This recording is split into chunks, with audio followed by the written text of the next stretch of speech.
The sky itself weeps, a bruised canvas stretched over a land ravaged by unimaginable conflict. Revealing the grim aftermath below, a desolate battlefield choked with the silent, countless fallen. But the silence is broken as a lone crow descends, a dark omen touching down on the blood-soaked earth. Without hesitation, it approaches a fallen figure, its sharp beak already tearing at the silent remains. A sickening tear of flesh, and a fresh splatter of crimson paints the grim tableau. Its gruesome meal secured, the crow takes flight, a dark silhouette against the desolate landscape. Finding a temporary perch on a discarded spear, it surveys the silent, blood-soaked field below.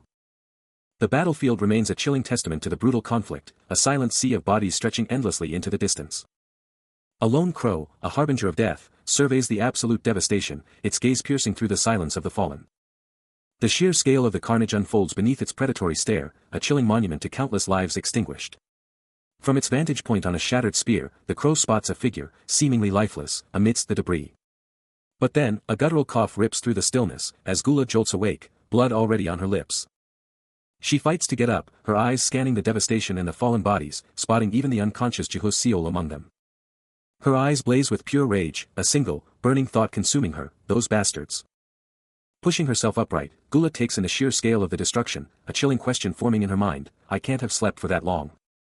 Elsewhere, a heavy boot crushes the blood-soaked ground, its owner advancing with an ominous, measured stride. A mysterious cloaked figure materializes from the battlefield's haze, a silent, enigmatic presence amidst the devastation.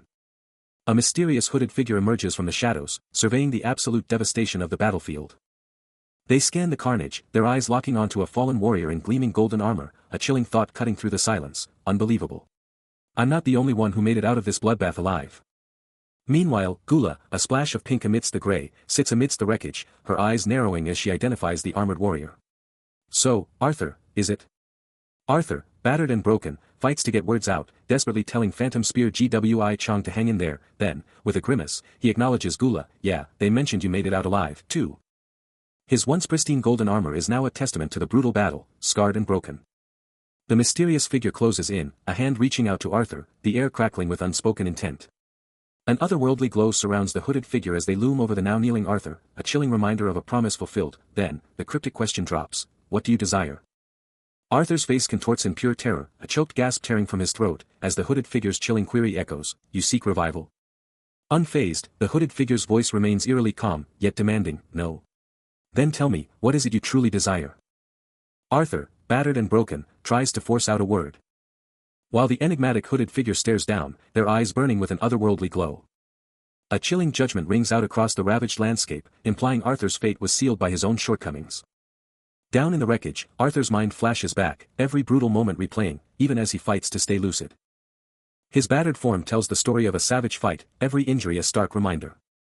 A hand reaches out, and the figure's words cut deep, forcing him to confront the promise and the true reason he came here.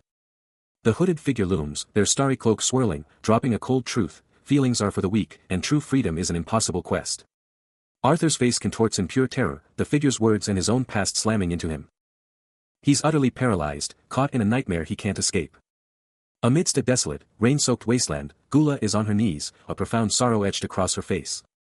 Then, a dark, hooded figure emerges, their voice cutting through the silence with a chilling question, why did you abandon your body in the first place? You should have just let yourself be returned. Gula reaches out, her voice a plea, I can understand him. Stop. The hooded figure looms, dropping a bombshell, you are the descendant of the royal family. A grimace twists Gula's features as the figure confirms her identity, that is correct, O venerable Gula. The hooded figure's skeletal hand extends, their voice dripping with contempt, the fallen kingdom.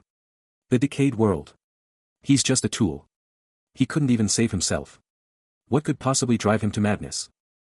The figure presses on with their brutal judgment, this child is too great to return. He vowed to carve out a place to live, even if he came back. Gula, looking utterly defeated, fires back, so why didn't you just grant his wish? You sound like you regret it. The hooded figure delivers a chilling, final revelation, how could I help? This child was destined to become the Lord's overlord. The hooded figure's words cut deep about Arthur's fate, proclaiming him a destined leader of overlords, a star too bright for mere mortals, a light that should never have been revealed to humanity. With a sigh that echoes through the desolate space, the figure bitterly questions why humanity only ever learns from regret, always too late. Gula's face contorts in a silent gasp, her eyes locking with the figure's intense, unyielding gaze. Her hands clench, fingers locking tight, a silent struggle playing out in her very posture. Then, without warning, shimmering golden chains erupt around her wrists, locking them together with a sharp, magical clang. But as the chains solidify, a brilliant pink gem, throbbing with raw power, manifests right on her wrist, fused into the golden binds. The gem then morphs, becoming a necklace, dangling around her neck as a wave of recognition washes over her. As Gula kneels before the enigmatic figure, a chilling promise echoes, "I haven't forgotten. Your wish, it can be granted." Her golden eyes ignite with an otherworldly glow, as she challenges the figure, "Then what can you truly do for me?" The hooded figure's voice booms, proclaiming the world's end and the futility of desire, but then shifts, recognizing the Overlord's honor and the god's fulfilled promise, which brought him his reward. Only the gods, the figure declares, hold the right to judge and punish, and even then, he was just a fleeting dream, surrendering everything to their ultimate power. Gula's eyes snap open, a single word of pure shock bursting from her, "What?" A quiet, almost dismissive sound escapes her, her shock quickly giving way to a calculating gaze. Then, the hooded figure's presence explodes, colossal, glowing wings erupting behind them as the very ground shatters and pulses with raw energy, their voice thundering with an absolute command, "Come closer, my child." A hand, radiating with vibrant blue energy, reaches out to Gula, drawing her in. As if yanked by an invisible power, Gula is lifted off the ground, her form consumed by a vortex of blue energy, her golden eyes blazing with an incredible, newfound power. Her pink hair whips upward, caught in the raw magical currents, as the blue energy absolutely explodes around her. Her face, bathed in the golden radiance of her eyes, reveals a blend of pure awe and fierce resolve, as she fully absorbs the incredible power now surging within her. Pulled into the swirling blue energy, Gula is transported to an ethereal, stardusted void, her eyes locked onto a radiant, floating male figure. A distinct, intricate marking on his chest pulses with the same vibrant blue light, blazing brightly in the void. Meanwhile, the hooded figure's voice booms, a chilling promise echoing, "I cannot wait to meet the two of you again." A blinding flash of light erupts with their words, as they eagerly declare their anticipation. Suddenly, the scene shifts to a desolate, dark landscape, where a single, powerful pillar of light absolutely obliterates the sky, blasting towards an unseen zenith. From the heart of this light, a massive, multifaceted crystal begins to form, pulsating with an intense inner radiance. Its intricate structure catches the light, shimmering with raw, potent magic. Then, with an explosive burst, the crystal shatters into a shower of sparkling purple energy, dissipating into the darkness. As the purple fades, it leaves behind a gentle descent of glowing green particles, drifting softly into the void, signaling a profound change. The roulette wheel blurs, a vortex of pure chance, spinning faster and faster. The crowd holds its breath, eyes glued to the table, but he's locked in, eyes burning with absolute, unyielding focus. A swift, confident move, chips slamming onto the table with precision. And just like that, a mountain of winnings, a towering testament to his undeniable skill and sheer, raw luck. The game changes now, the stakes are higher, as the epic title, The Return of the Explorer, flashes into view. A frustrated FUCK rips through the night, punctuated by a sharp quang, as two shadowy figures exchange a light in a tense alleyway. Jiho Seol, head bowed in shame, desperately tries to reason with them, swearing he'll pay back every last cent. But the man in glasses isn't having it, his voice cutting like a knife as he demands payment now, leaving Jiho Seol to beg for a mere extension. A chilling ultimatum follows, "Time's up. Find a way to close this, or else." Jiho Seol, shoulders slumped, can only walk away. The man in glasses stares after him, a flicker of disbelief in his eyes, questioning how someone could fall so far. His associate just shrugs, "Dunno," he mutters, "he just went totally off the rails, talking crazy about things he couldn't see or hear, then bam." Alone and desperate, Jiho Seol hunches over a trash can, a quiet thud marking his despair. With his eyes blazing a furious, desperate red, Jiho Seol can only wonder, is this truly enough? But he clings to a desperate, burning hope, convinced that just one more good run, one more chance, will finally secure his victory. His face, now etched with grime and exhaustion, screams a profound, desperate need. From the chaotic city streets, the scene shifts to the calm exterior of a cafe. Inside, a young cafe worker clutches his head, clearly overwhelmed and distressed. Slumped at the counter, he's completely lost in his own thoughts. Then, a phone slides across the counter, and a voice politely asks for his number.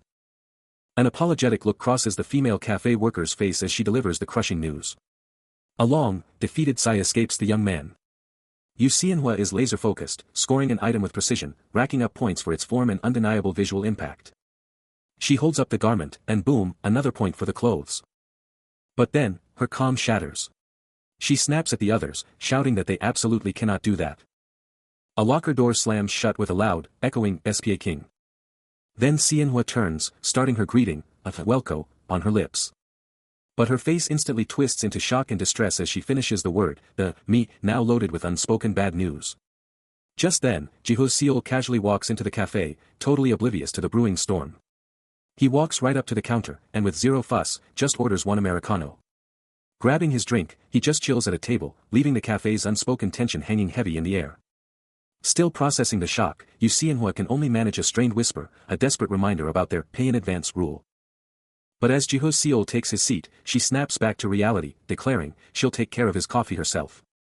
The cafe hums with the powerful grind of fresh beans, a symphony of preparation. Expert hands tamp the grounds with practiced ease, a perfect puck formed. And then, the magic happens, rich, dark coffee begins to drip, filling the cup with its intoxicating aroma.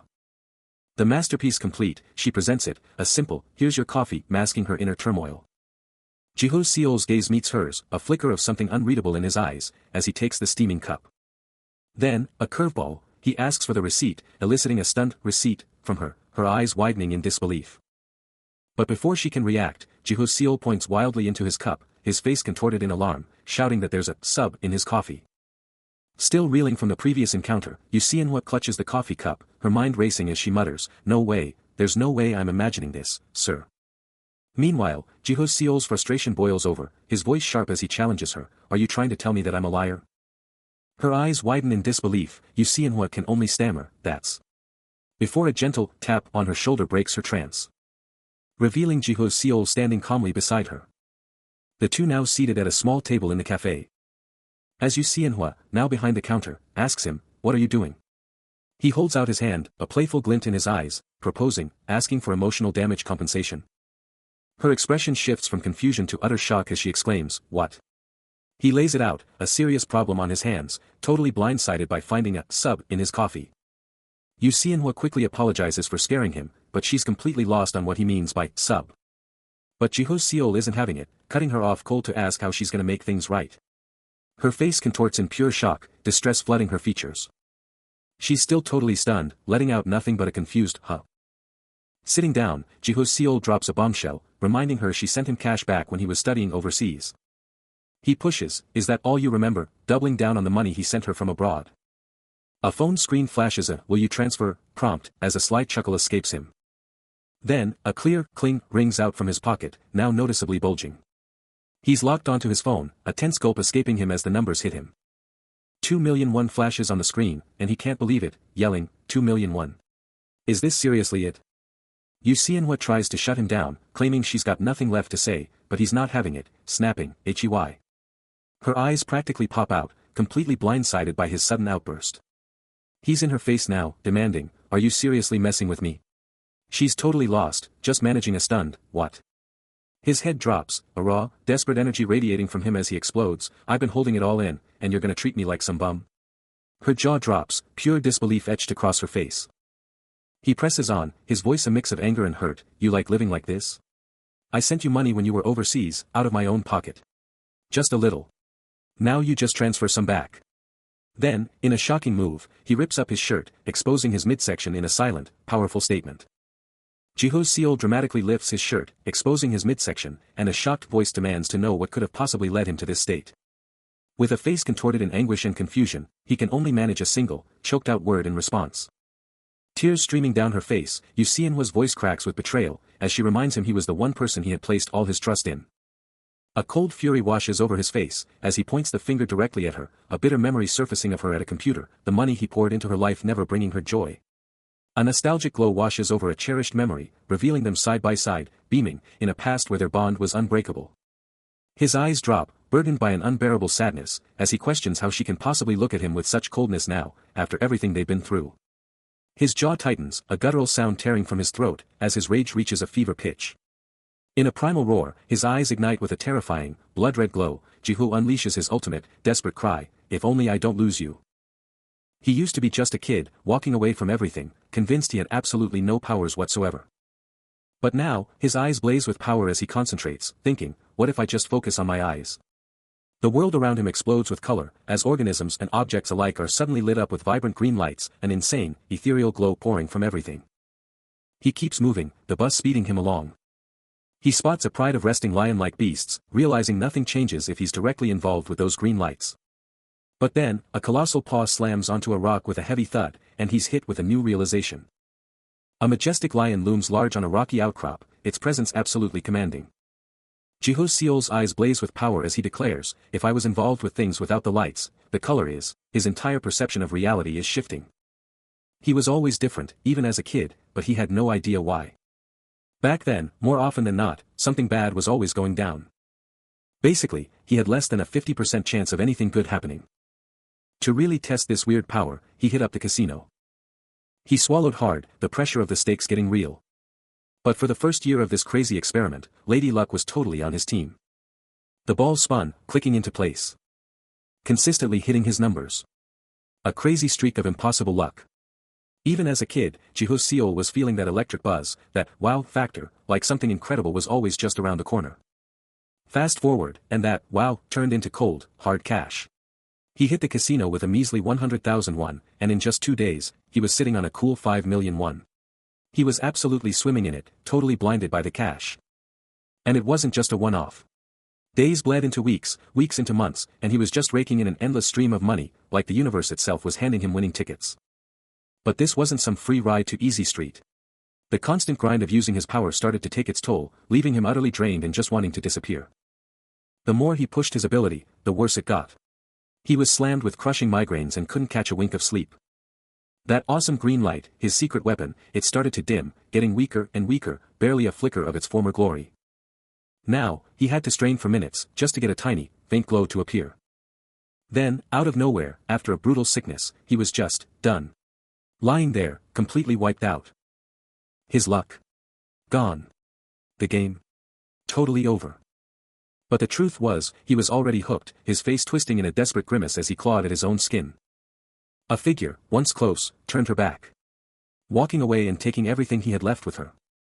The city lights faded into a lonely blur. Leaving him isolated by the water, staring blankly at the moon. He threw his head back, chugging from a green bottle. Before collapsing onto a cold flight of stairs, utterly broken. But a fierce, desperate fire ignited in his eyes. He couldn't live like this. He needed the green light back, no matter what. Then, with a resounding thwack, his hand slammed down, a raw declaration of his unbreakable will. He's in bed, lost in thought, admitting to himself the crushing truth, he has no idea what to do next. Later, he's completely out cold, sprawled on some cold stone steps under the moonlight, totally unresponsive. Suddenly, a dull bump and a faint glow starts pulsing from his head. Another soft thump follows, and that light around him just keeps getting stronger. Out of nowhere, a glowing, crystalline object just pops into existence, pulsating with an insane blue light. That crystal's light is totally drawn to him, his unconscious body now glowing with its power. Then, a sharp, resonant shing. A brilliant beam of energy blasts right into his forehead. Heavy, rhythmic thump sounds pound in the darkness, like something massive is changing inside him. Then, bam. A chaotic vision explodes into his mind, a brutal battlefield with clashing figures and more pounding impacts, hinting at the raw power now awakening. Still trapped in the vision, he's on his knees, surrounded by a blinding, ethereal light, his heart pounding like a war drum in this insane, surreal world. Then, a colossal, shadowy figure looms over him, blazing with an insane, otherworldly glow, and that heart-pounding beat just gets louder. His face, blasted by the blinding light, twists in a mix of pure awe and raw terror, eyes wide, locked, and unblinking. The vision explodes, showing a chaotic battleground of glowing figures locked in a desperate struggle, their forms bursting with raw power, a primal, burning desire screaming in his head. Then, the vision shatters. His eyes snap open with a brutal, painful jolt, that thumping now a frantic, deafening drumbeat in his skull.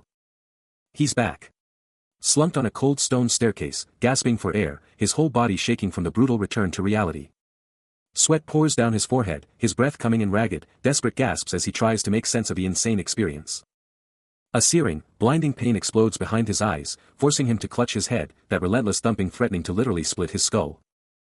His gaze is wild, bloodshot, and utterly disoriented, as the chilling question screams in his mind, what kind of sick dream was that?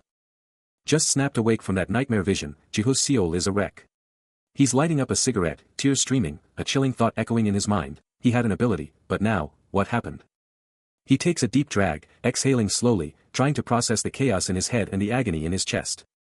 But the real question pounding in his skull, echoing the searing pain in his chest, is, why does his heart hurt so much?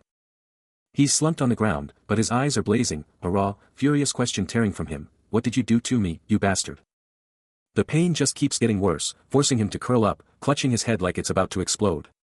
Then, with a sudden burst of energy, he's on his feet, a fierce determination etched on his face as he stares at his hand. His voice is a desperate growl, he needs it back. He has to get his ability back, no matter what.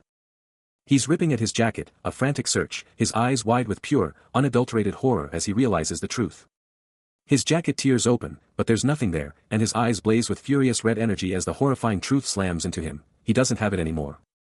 A terrifying flashback hits Jiho, showing him on the ground, a shadowy figure looming, and his own voice screaming, "I don't want to die." He jolts awake, mind racing, a chilling thought hitting him, did someone mess with him while he was out cold? Eyes wide, he instantly snaps to the idea of CCTV, knowing it has to have caught the whole thing. He starts moving, eyes darting across the empty street, the lone street lamp casting long shadows. The eerie quiet of the night amplifying his unease. But then, a wave of frustration hits him, he grabs his head, the reality sinking in. How in the world is he supposed to find anything like this? A heavy dread washes over his face, his thoughts consumed by the terrifying unknown. Absolutely losing it, Jiho lets out a primal scream, completely overwhelmed by the nightmare he's living. Hunched over, he stares down into the abyss of dark water, a stone staircase leading to who knows where. With a heavy, defeated sigh, he starts his slow walk down, the water waiting. His foot hits the icy water with a splash, and the thought is clear, I'll just die. The water creeps up his legs, and he can only whisper apologies to Manhwa, hating that it's come to this. Chest deep in the dark, he offers one last, heartbreaking apology to his parents. His head goes under, a final gulp, but then, what? A faint green light pulses from the murky depths. The glow gets stronger, sweeping through the water like something alive. And then, bam! Jiho's eyes fly open, completely submerged, as a powerful, vibrant green light explodes from his own body, lighting up the entire murky abyss. His eyes wide with a silent, desperate question, tears stream down his face as he sinks into the inky blackness. Then, a sudden, powerful surge erupts. A blinding splash of emerald energy. Deep beneath the surface, a phenomenal green light explodes from his body. The incredible power surges, spreading across the entire river, transforming the very surface into a shimmering, vibrant expanse. It then rockets skyward, engulfing the colossal city structures in an otherworldly, electric green. Jiho stands on the bank, utterly stunned, the entire world now bathed in an impossible emerald light. It's back, he gasps. His mind reeling, how come? With a desperate, splashing effort, he hauls himself out, gripping the railing, his face a mask of shock and confusion. Jiho bursts from the water, the chilling embrace of the depths still clinging to him. But a mysterious figure in glasses watches, declaring his intent to take charge. He presses on, doubting the young man's reliability, who flinches back with a sharp gasp, caught off guard. Jiho stares at his hands, a sudden realization sparking in his gaze, the power undeniable. Guak Dong-hoon, the man in glasses, contemplates a hunt, but declares today a special occasion. Then, with a flourish, he introduces himself as team leader Guak Dong-hoon, offering his card. Jiho's foot hits the ground with a solid thud, a definitive step. He takes the card from Guak Dong-hoon, a silent exchange of power. His eyes scan the card, locking onto a crucial detail, a whispered heat shield escaping his lips. The phrase, meat shield, hits Jiho like a truck, his eyes blowing wide open with a sudden, intense realization. But before he can even react, Guak Dong-hoon, with a sly grin, pushes forward, asking him to gamble now that they've crossed paths. Smooth as silk, Guak Dong-hoon casually adjusts his watch, every move calculated. And then, bam! He snaps open a briefcase, revealing a fortune in cold, hard cash. Eyes locked on him, Guak Dong-hoon doubles down, daring Jiho to take the plunge. Jiho's gaze flickers from the cash to Guak Dong-hoon, a tense standoff of wills. The briefcase stays wide open, the cash practically screaming for attention. He turns his head, just a fraction, his face a mask of deep contemplation, processing the wild offer. Guak Dong-hoon's voice cuts through the silence, pushing him, saying he's got nothing to lose, and already knows the deal, but Jiho's mind races, wondering if this is a real gamble or a trap. Guak Dong-hoon keeps pushing, brushing off Jiho's worries as totally beside the point for this golden opportunity, making it clear he's not asking for trust, but for a high-stakes gamble. Jiho is totally thrown, asking what, but Guak Dong-hoon just doubles down on his promise of an offer that's impossible to turn down. Jiho's brain is on overdrive, trying to figure out why Guak Dong-hoon would even want him in this crazy game, realizing the real problem isn't the why, but something way deeper. He's digging into his own head, feeling like there's a massive, hidden truth. And all the while, Guak Dong-hoon just watches, a sly grin spreading across his face. Then, that brutal phrase, meat shield, slams into Jiho Seol's mind, a crushing echo of his past. His face goes stone cold, a terrifying vision of a monster-infested wasteland flashing before him as he shouts, "I refuse." But Kwak Dong-hoon doesn't even flinch, just keeps pushing, telling him he could just grab the cash and live like a king, totally free from being a meat shield. The team leader then just quietly sizes up the young man's sheer determination, casually twirling a pen. She apologizes, realizing her initial gambit wasn't enough to break his resolve. And with a dismissive turn, she bids him a seemingly final, almost mocking farewell. Her figure recedes, the moment hanging heavy in the air. But just as she's about to vanish, a sharp, unexpected call stops her dead in her tracks, prompting a surprised grunt. A sly smile plays on her lips as she turns, finger to her mouth, challenging him to continue. As she makes to leave again, Jiho Seol's voice cuts through the air, a sudden, firm declaration that he will accept the contract. She freezes, her head snapping back in disbelief. Then, a raw, crimson energy explodes around him, his eyes burning with fierce determination as he begins to speak. Jiho Seol explodes into action, his spear a blazing streak as he charges the monstrous behemoth. Another one bites the dust. He stands tall, a silent declaration of dominance over the fallen beast. Then, with a lightning-fast, brutal thrust, he impales the monster's colossal hand with his glowing spear. A blinding, explosive flash erupts, the sheer power of his strike tearing through the air. The spear rips through, shattering the monster's head in a gruesome explosion of blood. Grime and sweat cover him, but Jiho Seol's face is a mask of pure, unyielding resolve. Victory is his again. His glowing spear remains embedded in the colossal corpse, a brutal trophy of his power. His sharp, intense eyes burn with the fire of battle, already scanning for the next threat. He was trapped in a nightmare, constantly battling. Always fighting against the monstrous horde.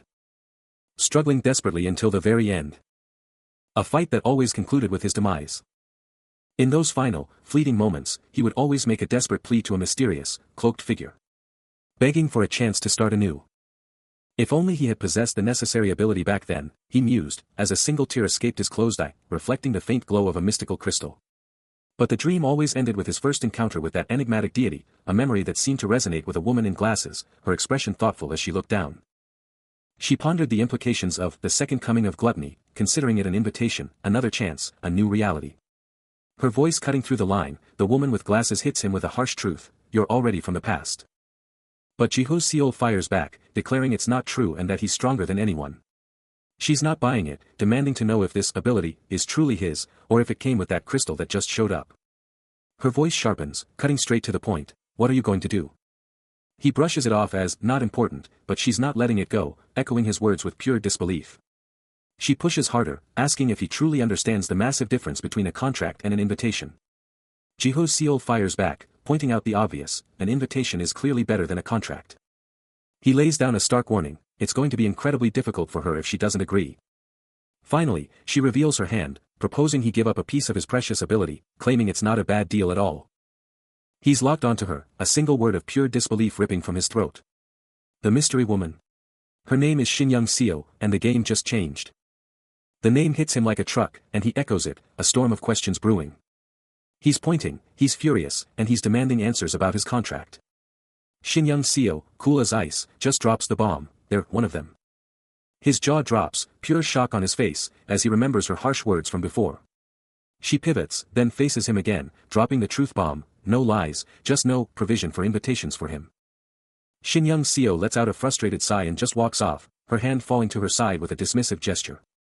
She's already checking her phone, leaving him to stew in her cryptic message. Her eyes narrow, a silent intensity building as she prepares to drop another bombshell. Nearby, an ancient statue looms, a chilling reminder, spill the beans, and you'll pay the price. Shin Seo pivots to the ancient guardian, dropping the bombshell that Jiho is the only one without an invitation provision, unless he's just a slave. But Jiho's mind flashes back to the glowing yellow orb in his palm, the raw power he's always had, burning bright. His frustration explodes. Shin Seo quickly corrects him, it's a talent, not slavery. She's only been on that side for a few years and has never seen anything like it. Turning to leave, she drops another bomb, there's a condition for her help, and Jiho demands she spill it. With a stern finger pointed his way, she lays down the law, he better promise to keep this whole world a secret, or else. His face set with resolve, Jiho doesn't hesitate, swearing his absolute oath. He gives a firm nod, taking it all in, as Shin lays out the cold, hard truth, she gets his deal, but even she's in uncharted territory with his kind of power. She makes it crystal clear, no free passes, no VIP treatment, but she can absolutely hook him up with an opportunity. A special invitation? He echoes, a flicker of disbelief crossing his face. Shin Young then drops the bombshell, her terms crystal clear. He's gotta swear on his life to keep this whole otherworld thing under wraps, no leaks, no exceptions. He takes a beat, then, without hesitation, declares, he's in, no questions asked. A subtle shift crosses Shin Young's face, a hint of satisfaction as she registers his commitment. He doubles down, making it clear he's fully aware of the stakes, as Shin Young, cool as ever, sparks up a cigarette, the smoke swirling around her like a silent promise. He seals the deal, confirming his acceptance, and she delivers a single, powerful word, good. Deal done, no turning back. He pivots and strides out, leaving her in his wake. Fresh off the intense meeting, he dives into his bag, and his hand hits something radiating an otherworldly warmth and a soft, golden light. He yanks it out, revealing a small, golden stamp absolutely blasting with intense, mystical energy. Shin Young Seo, eyes wide at the sudden flash, snaps, demanding to know what that insane gold stamp even is. Her voice practically a snarl, she screams that the stamp is her entire life, her everything. But before she can even move, the golden stamp starts to melt, seeping directly into his open hand with an intense, blinding light. Pure shock contorts his face as his entire hand explodes with a blinding, golden aura. Out of the shadows, a hand appears, holding a single, ancient coin that pulses with an otherworldly, pale green glow. The glow intensifies, throwing wild shadows as the coin practically vibrates with raw power. Before we cut to Jiho, standing there, silently facing Shin Young, a question burning in his eyes. Shin Young, with a poker face, just lays it out, believe it or not, that's on you. Just grab the late lunch. She points to a plain brown envelope, its contents a mystery. Then she leans in, her voice getting super serious as she warns him, seriously, don't do anything you can't come back from. If you die, I'm not finished with you yet. You still owe me for reimbursement, understand? With a final, annoyed humph, she spins around and walks off, leaving him totally alone with her heavy words. Just as he's about to bounce, Jiho Seol hits the brakes, a thought sparking, but Shin Young Seo's already on it, her gaze sharp as she questions if he's actually gonna hand back what she just dropped on him. He flashes a small, rectangular object, pulsing with a faint glow, a low hum vibrating from its core. And it's not just a glowing mystery item, he's also got a fat stack of bills, looking fresh and ready. Shin Young Seo's voice slices through the air, a brutal reminder, ordering him not to kick the bucket and to hold on to that cash, cause he's still on the hook for a mountain of frozen yogurt debt. She gives him one last, intense look, then watches him disappear into the night, his form fading down the urban canyon. Jiho Seol's hand clenches around both the glowing artifact and a cash wad, their combined weight a heavy promise. Later, on a call, he locks in a gate opening at 9, then glances at his watch, it's already 9:30. He stares down at the glowing item in his palm, revealed to be a Xianghua. Across town, two shadowy figures are talking shop about him, one wondering if they should recruit him, the other firing back that even if he seems weak, he's the only one who can actually keep up. Shin Young Seo was just chilling, eyes down, a plant her only company. Then, a sudden noise hit. And she snapped her head up, totally caught off guard. She darted to the door, peeking out like, what's going on? And boom, Jiho Seo was right there, looking just as shocked as he walked in. Sitting down, she straight up told him he was making her uncomfortable, pointing out it hadn't even been that long since they last met, and he was like, yeah, you're right. Shin Young Seo shot up, pointing fiercely at the door, telling him to get out before she really lost it. But Jiho Seo was faster, snatching her wrist as he begged, chill out, just listen to me. She snapped back, twisting her arm with a powerful move, trying to rip free from his hold. You better be gone before I come back out. Shin Young Seo snarls, storming away with furious intent. He tries to call out, wait, but the staff-only door slams shut with a resounding bang, cutting off his plea. Watching her vanish, he drops his head, a complex mix of emotions swirling within him. I guess it's to be expected, he mutters, as the last of the crowd disperses around him. The clock hands relentlessly tick forward, hours slipping by. Alone in the cavernous, deserted facility, he desperately hopes someone will just tell him she's gone when she finally reappears. A sudden thought strikes him, the meeting was at 10:30, she'd said. As darkness falls, the building becomes a silent, imposing silhouette against the night sky. Jiho Seo finally turns and walks away, his heavy footsteps marking his departure. Still fuming from the tense exchange, Shin Young Seo cuts off any further discussion with a decisive, I'm sorry, but I can't. Moments later, she's already moving on, handing over a forgotten item and stating, yeah, but he left this here, leaving a lingering question in her wake. But far from the office, the night has fallen, and Jiho Seo is out in the cold, a lone cigarette his only companion. The glowing screen of his phone flashes the late hour, past 10:30, and a thought crosses his mind: should I send a message? Back at the office, Shin Young-seo is clearly still seething, her frustration palpable as she grips her hands. The tension hangs heavy between them even across the distance, both consumed by their own turmoil. Still out in the desolate alley, he checks his phone again, the weight of his choice pressing down. Then, without warning, shimmering blue particles erupt around him, swirling into a nascent, powerful aura. He calmly takes another drag, the vibrant blue energy now undeniably radiating from him, a clear sign of his awakening power. Suddenly, Jiho's Seol is consumed by an explosive green light, his face a mask of pure shock. The light intensifies, exploding in a blinding flash. As the energy subsides, his cigarette clatters from his hand, shattering on the ground. He turns and walks away, leaving a mysterious, pulsating blue orb behind. His footsteps echo through the quiet alley, the orb still glowing with an eerie light. He pulls out his phone, firing off hesitant messages to Shin Young-seo, apologizing for his harshness, then desperately trying to get her attention. Finally, he sends a simple, stark message: "I'm sorry." With that, he vanishes deeper into the alley's oppressive shadows. The blue orb remains, a silent, glowing enigma of the power he just unleashed. A deep, unsettling hum reverberates within the silence. The stark ceiling light is the only witness. He jolts awake, a sharp gasp catching in his throat as he pushes himself up from the bed. His eyes scan the chaotic aftermath of his night, a forgotten cigarette, a cat food bag, the sheer mess of his space. Then, a terrifying realization hits him, a desperate question tearing through his mind: my doom. He lunges for the window, his hands slamming against the pane. Desperately searching the deserted alley below, a frantic question echoing: is anyone out there? Suddenly, a piercing chime rips through the quiet, his computer screen flaring to life. Pure, unadulterated terror contorts his face as a searing red mark ignites on his forehead, and an ominous decree blazes across the monitor: the message from the gods has arrived. Please check the message. Jiho Seol is just chilling on his bed, tablet in hand, when something totally unexpected catches his eye. But wait, his focus shifts to a mysterious smartphone screen, flashing a cryptic alert: I missed the message. Please read the message. He reaches for it, totally confused, whispering, this isn't my phone.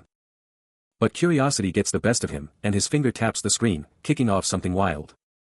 Suddenly, a triumphant chime rings out, and the phone declares: individual confirmed. User registration has been completed.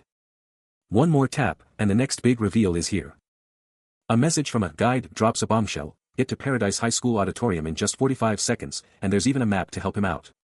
Paradise High School, he thinks, a super elite girls' school, a place he'd never, ever be allowed to step into. But the mission called, and now the massive campus was right there. With a focused look, he marched straight for the school. The idea of a girls' school, super fancy and totally forbidden for him, still buzzed in his head, but the mission's clock was ticking, pushing him forward. His steps hit hard, each one a beat closer to whatever was next. Boom! The main gate of Paradise High School was right there, its name practically screaming at him. He strode through the gates, and suddenly, another set of footsteps joined his own, right next to him. He looked up, and there she was, walking right beside him. Her blonde hair perfectly framed a sweet smile, and she gave him a soft, welcoming greeting. Stepping into the elite academy, he's immediately met by a stunning blonde in a sharp uniform, her golden eyes widening slightly as she asks if he's a foreigner. With a subtle, elegant motion, she reaches out a pristine, gloved hand. He's clearly confused, a silent question hanging in the air, while her hand patiently waits. Catching on quickly, he accepts the mysterious item, figuring it's his ticket inside. She clarifies they need to verify the contract, and he can't help but eye the card he's holding. She offers a quick apology for her abruptness, leaving him to ponder the sudden, formal turn of events. The card slides smoothly into his palm, a sleek, solid piece now in his possession. A faint, enigmatic smile plays on the blonde's lips, just as the card in his hand ignites with a mesmerizing, pulsating glow. Jiho Seol's mind is racing, the glowing invitation card still fresh in his thoughts. Out of nowhere, the blonde receptionist, who just gave him the card, drops into an incredibly deep, formal bow right in front of him. His jaw practically drops, a massive question mark appearing over his head as he stares at her bizarre move in the middle of the crowded hall. She straightens up, a polite gesture with her hand, and starts to spill the beans on why she's bowing so low. Jiho Seol is still trying to figure it out, and then she bows again, even deeper, the soft tack of her hands a strange punctuation to the moment. She then guides him to a more secluded spot, where their intense conversation carries on. And again, she bows with extreme deference, leaving Jiho Seol completely flabbergasted by her relentless formality. This bizarre spectacle grabs the attention of every student nearby, and a wave of murmurs sweeps through the crowd, everyone wondering what just happened. Two students are totally baffled, asking each other why she bow like that out of nowhere, pointing out she never does that even for them. Jiho's Seol is suddenly plunged into a chaotic crowd of strangers, a burning question of identity on his lips, but one undeniable truth screams louder: he's always had an ability. His dream self is a blur of frantic energy, tearing through the shadowy figures. A searing, painful groan rips from him as he clutches his head, that relentless thought of his power still screaming in his mind. The vision explodes, a chaotic, electrifying burst of red and black. His eyes snap open, still burning with the dream's raw intensity. He slowly pulls himself back to reality, realizing he was trapped in a dream struggle, but now, everything has changed. Back in the present, Jiho Seol is at a table with Shin-young Seo and others, a low rumble punctuating Shin-young Seo's question about attendance. Meanwhile, a sharp-dressed man in uniform is at his desk, gearing up to deliver a formal greeting and his name. He looks up, his gaze sharp and commanding, announcing himself as their guide. But then, a chilling warning: the word status itself is a powder keg, and they'd better keep it under wraps. Jiho Seol's mind races, a single thought echoing: is this it? Is he finally going to see a status window? Then, with an ethereal SWAPAP, a glowing blue status window explodes into existence right in front of him, its cryptic text a mystery.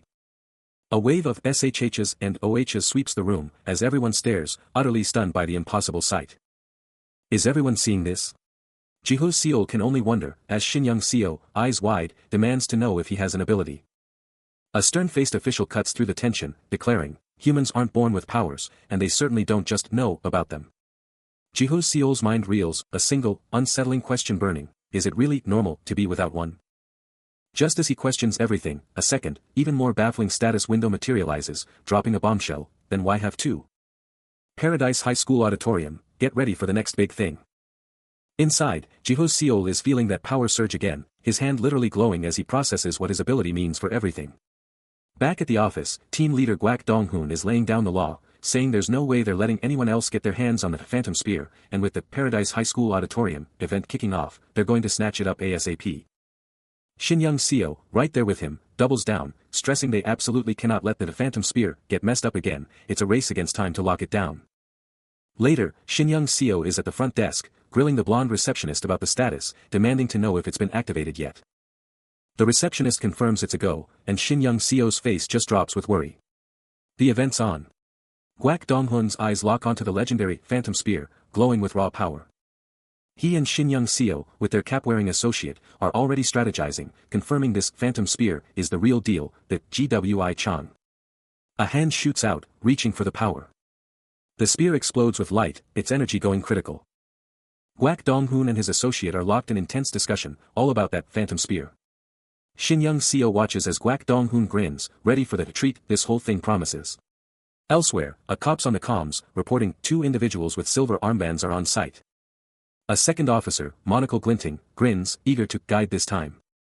Next to him, Miss Yoon Seo-rae's hand glows with power, as she gives a decisive yes. Jiho Seol is on the hot seat, trying to play it cool, claiming he's just a regular guy, but the officer isn't buying it. The officer just points to a mysterious bag, dropping the bombshell that someone's about to get registered as an ability user, and he's looking right at Jiho Seol. Elsewhere, the tension breaks as it's confirmed that Miss Yoon Seo-rae has received her marking grade, and she looks ready for anything. Back at the office, Jiho Seol and another guy are sitting down, facing the officer, waiting for the next step in this wild process. The officer drops the bomb: Jiho Seol needs to activate his marking grade, and he's totally caught off guard. The officer explains it's just like pulling up a status screen, revealing the mysterious marking grade system. Jiho Seol's eyes practically pop out of his head, uttering a stunned "what?" Then, bam. A blinding golden aura explodes around Jiho Seol, with a crazy golden symbol appearing above him, as he shouts, "It's here." The officer is absolutely floored, sweating bullets as he confesses he'd only heard legends of this, never actually seeing someone with a marking grade in person. The golden light fades, and the blonde receptionist can't help but gasp, totally stunned by what just happened. Elsewhere, team leader Gwak Dong-hoon, totally owning the stage, declares to a packed room that a major player just showed up, slamming his hand down for emphasis. Jiho's mind is racing, totally confused about what's going on, but Gwak Dong-hoon's voice snaps him back, telling everyone to just move it. The receptionist then passes Jiho a small, yellow bag, leaving him wondering what's inside. She gives him a quick thumbs up, a small smile on her face. Gwak Dong-hoon's voice cuts through the air again, demanding everyone open their bonuses right now. This bonus container, a super rare item that only pops up after you clear something big, is now Jiho's. He's totally baffled by the glowing yellow bag, muttering to himself, what even are these things? Guak Dong-hoon, watching him, coolly explains there are 3 boxes in there, telling him it's no big deal to open them. Suddenly, a dazzling blue cube of pure energy just appears, radiating an intense, otherworldly glow. And just like that, a system message explodes into view, clearance granted. Bonus container available. Someone can only gasp, what? At the same instant, a new grade is secured, a solid B rank, and Jiho Seol's eyes blaze with an electrifying, emerald green light. The system demands a status window confirmation, and Jiho, utterly bewildered, echoes the words aloud, his eyes locked onto Shin Young-seo. He stares, captivated, as she seems to be engaging with her own invisible screen. Shin Young's face contorts in sheer astonishment, as the exact same, clearance granted and, bonus container, messages pop up for her. Jiho lets out a sharp gasp, the shocking truth hitting him hard. Guak Dong-hoon and Shin Young-seo are both openly staring at their own status windows, their faces bathed in the eerie light of the digital screens. Jiho's face twists in utter bewilderment, remembering the claim that only he could see his status window, now questioning why he's blind to everyone else's. He's locked onto the glowing blue cube, and the system just dropped a bombshell, clearance granted, bonus container, and a shocking B grade. His eyes are practically burning with a fierce green energy. But this isn't just about him. His mind is blown as he realizes others are in on this too, their eyes blazing with yellow, red, and green, each one a window into their own system secrets. Pure confusion hits him like a truck, a blue aura exploding around him as he grabs his head, utterly stunned. Even the receptionist is in on it, a blue cube lighting up her face as she gets granted access, her eyes now a soft, glowing yellow as she whispers about how beautiful it all is. Shin Young-seo is down on her knees, comforting a kid whose eyes are practically on fire with a crimson glow, proving this crazy system is hitting everyone. And Guak Dong-hoon. He's totally in it too, his eyes glowing green as he covers his face, demanding to know if everyone else has opened their boxes. Later, at the counter, Jiho Seol nervously tells Yoon Seo-rae that, yeah, he got a system message too, a hesitant, why yes. Escaping him. Meanwhile, Guak Dong-hoon is deep in thought, his face dead serious, swearing he'll get the team the best deal, even if it means giving up his own loot. He then spills the beans to Jiho Seol. A program popped up, showing him a status window, with all his current abilities, a system he can level up and make stronger. The system's grip tightens, and a commanding voice booms, alright, gates are open. Time to kick this off, people. Just as things are about to get real, a desperate shout rips through the air, wait. The tension is palpable in the massive assembly hall as a voice booms, demanding everyone's attention. A woman in a sleek blue uniform can't hide her worried expression. Team leader Guak Dong-hoon, looking sharp in his uniform, confronts the group, demanding to know, what's the holdup? We're about to kick things off. One of the women, clearly frustrated, speaks up for the group, demanding to know, are we even getting our bags? Dong-hoon shuts her down instantly, no, you don't. Only the invited get bags. The woman, Shin Young-seo, fires back, but we were invited too, after careful consideration, weren't we? A smug grin spreads across his face as he coolly states, it's simple. Then, with a dismissive wave towards a group of military-clad individuals, he drops the bomb, these are the ones who were invited after careful consideration. He keeps going, throwing shade, reminding them they were just dragged into this whole mess by their contracts. And get this, he snidely adds, they didn't even get their consent, unlike some Shin Sang-ah. Shin Young-seo's face just crumples, the tension palpable.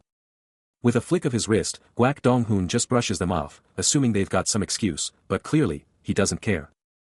His boot slams down with a heavy thud, and someone from the crowd dares to ask, what do you mean, enough? Turning to the whole crowd, he shouts that their contracts mean nothing, because they're all here for the same big reason. He locks eyes with a stunned Jiho Seol, and drops a chilling warning, you'll figure it out, but it'll be way too late. A smug smirk creeps onto his face, as he takes in the confused expressions of everyone watching. Elsewhere, Shin Young-seo grips her phone tight, her mind clearly working overtime. Whoa! A system message just dropped, kicking off the tutorial's first mission, escape the auditorium. Plus, some student's diary just got a major update. But wait, Guak Dong-hoon, looking sharp in uniform, is still giving a super formal send-off, wishing everyone an awesome school year and good luck. Talk about bad timing. Then, a.m. A student freaks out at a screen, and another system message pops up, screaming for everyone to get to the main school building, and you've only got 1 minute left. Jiho Seol, totally zoned out on his phone, gets hit with a sudden, crazy vibration, and his eyes practically pop out of his head. All around him, other students are just staring at each other, totally confused, wondering what the heck is going on. Jiho Seol jumps up, gripping his yellow bag tight, shaking like a leaf as he takes in the escalating chaos. But then, a flash of green. Yoon Seo-rae's eye lights up with an insane glow, and she lets out a sharp gasp, clearly sensing the incoming threat. And outside, the main school building starts to glow with a terrifying aura, then boom. A colossal crack rips through it with an earth-shattering crash. A phone buzzes like crazy on a desk, echoing the sheer terror of the students below, who are all staring up in pure horror as their entire world falls apart. Suddenly, chaos. He's caught in a stampede, a deafening crash echoing as the world around him explodes into pure pandemonium. The students are in full flight, a desperate cry ripping through the air, "Block it." Amidst the terror, Yoon Seo-rae's eyes dart up, pure fear in her gaze, as a frantic voice screams, "SIS." She's putting everything into it, muscles straining against the massive metal door, desperate to seal it off. The hallway is pure pandemonium, a crushing wave of bodies, every face a mask of sheer terror.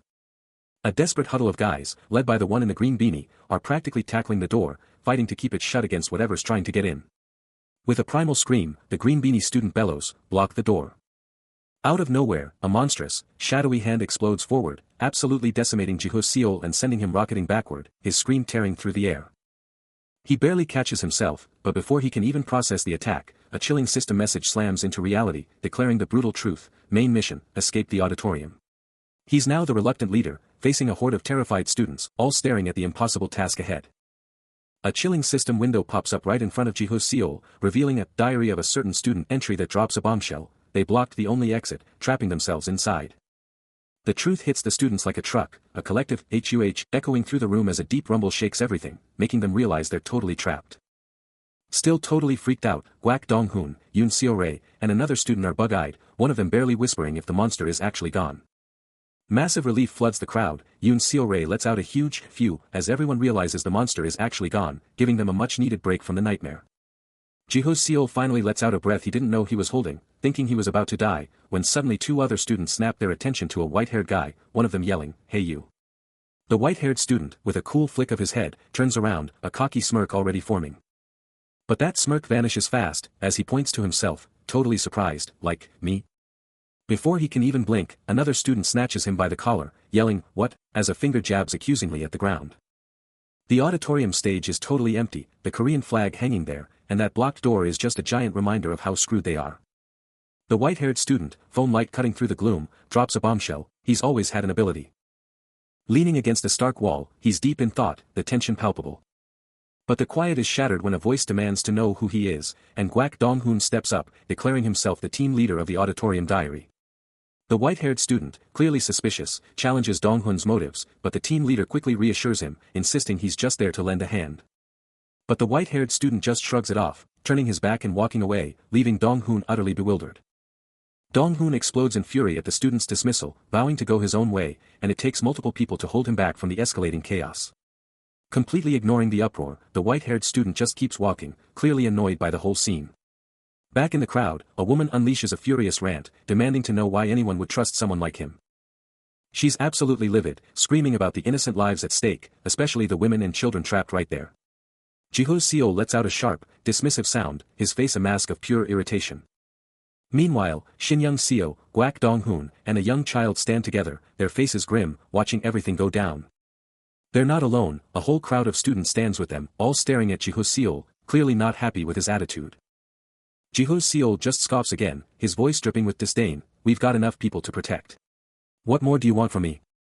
Shin-young Seo's eyes blaze, her voice sharp with defiance, "That's exactly why we offer to help." But Jiho Seol just scoffs, utterly unimpressed, a single, mocking word, "Help." He lets out a dramatic sigh, then hits her with a brutal question, "Why are you giving me the baggage?" Shin-young Seo is stunned, her voice barely a whisper, "Baggage, huh?" His eyes turn to ice, as he delivers the ultimate insult, "Yeah. You useless baggage. Stay out of my way. Get out of my way." But Shin-young Seo isn't backing down, she turns to the other students, her voice a rallying cry, "Listen up. We have to work together. We need to protect the weak. We can't afford to be fighting each other." Shaking off any notion of group harmony, Jiho Seol confronts a woman head-on, declaring. She challenges his bold claim, asking how he plans to pull it off, to which he coolly responds, "I've always had a special ability." A stunned Lee Seola fires back, demanding, "Wait, how do you even know who my brother is, or isn't?"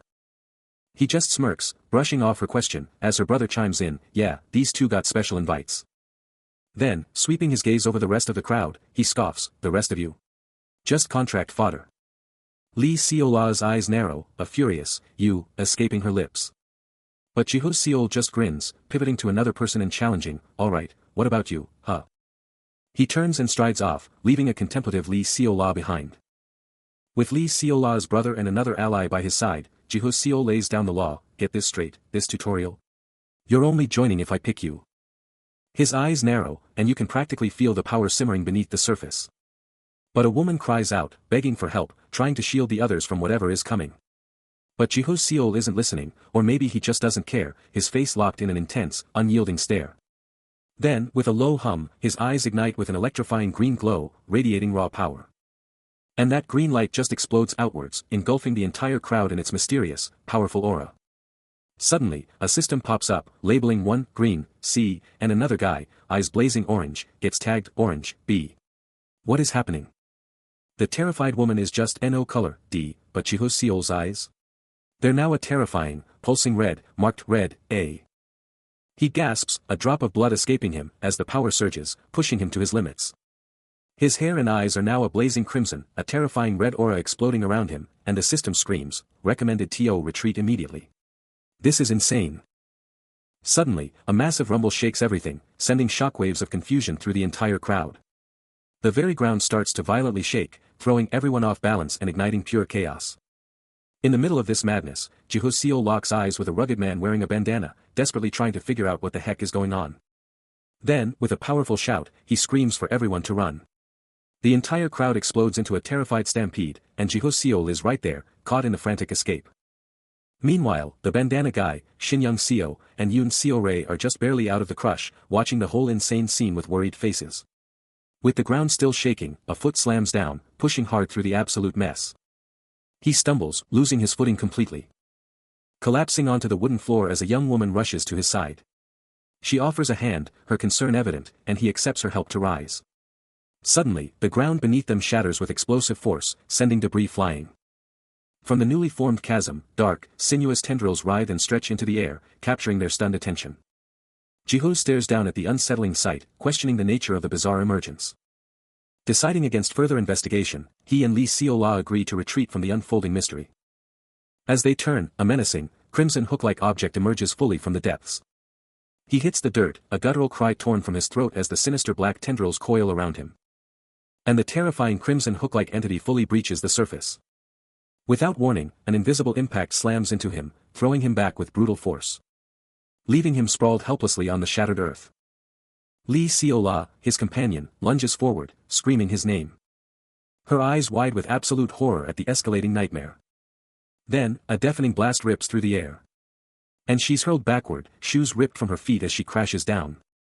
As he scrambles to get up, a monstrous, clawed hand erupts from below, snatching Lee Seola, and he screams her name in pure, unadulterated panic.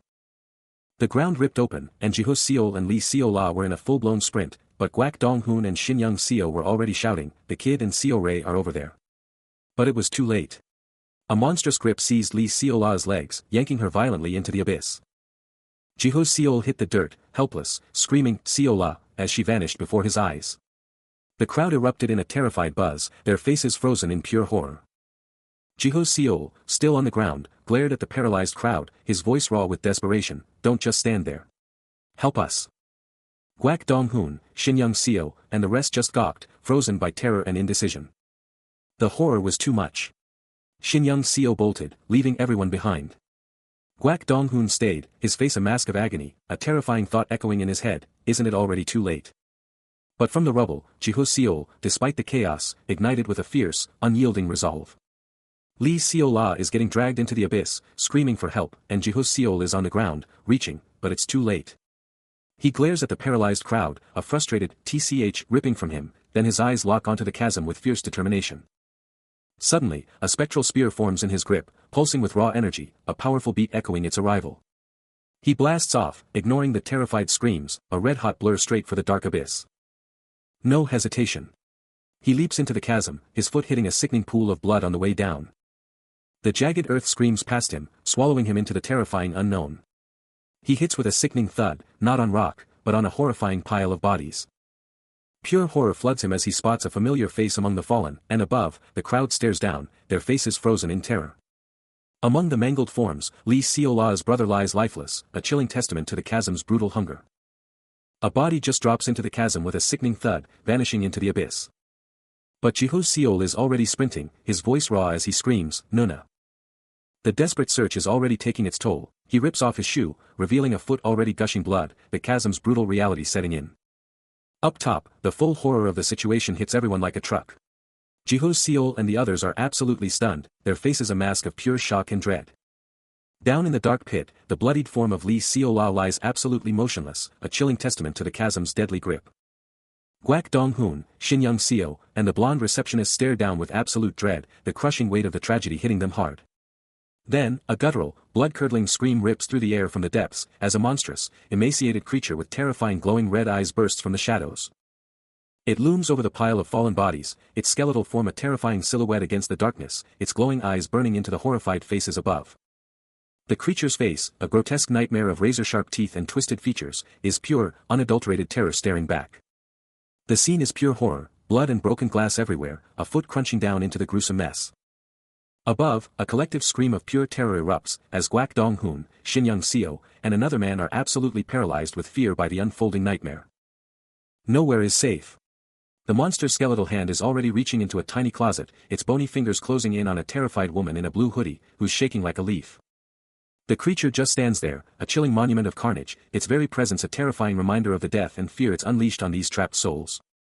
Meanwhile, a woman in a red dress is literally fighting for her life, straining against a door, her muscles screaming as she tries to keep it shut, the wood creaking ominously. But then, a man with orange hair yanks her away from the door, screaming for her to move, just as the door starts to buckle. She hits the floor, and he instantly grabs a chair, his gaze locked on the incoming danger. With a burst of pure, desperate courage, he lifts that chair high, ready for one last, insane stand. Then, with a primal scream, he unleashes a furious swing with that chair, aiming right for the monster, ready to fight to the death. A cell phone, once a lifeline, is brutally crushed, its frame bending under immense, unseen force. A sickening crack rips across the screen, the device screaming its last digital breath. And then, the source is revealed, a grotesque, clawed hand, mangling the phone into a twisted, useless mess. The broken pieces clink and clank to the floor, a chilling testament to the monster's raw, terrifying strength. But amidst the chaos, Jiho Seol, fueled by pure desperation, unleashes a furious roar, "Open the door you dumbfucks." Too late. The monster explodes forward, a terrifying blur of claws and fury, ripping into the terrified crowd. A horrifying KYAA erupts as its claws find their mark, a geyser of blood painting the scene crimson. The beast looms, a shadow of death over the cowering survivors, its very presence a chilling promise of more carnage. And with another lightning-fast, brutal strike, the monster continues its relentless, bloody rampage. The monster's terrifying visage dominates, its glowing red eyes and ravenous maw screaming pure, unadulterated menace. Chaos explodes as the monster tears through the survivors, bodies dropping like flies, and a desperate voice screams, "The door opened." But amidst the slaughter, Jiho Seol just clenches his fist, a single, haunting question burning in his mind, why?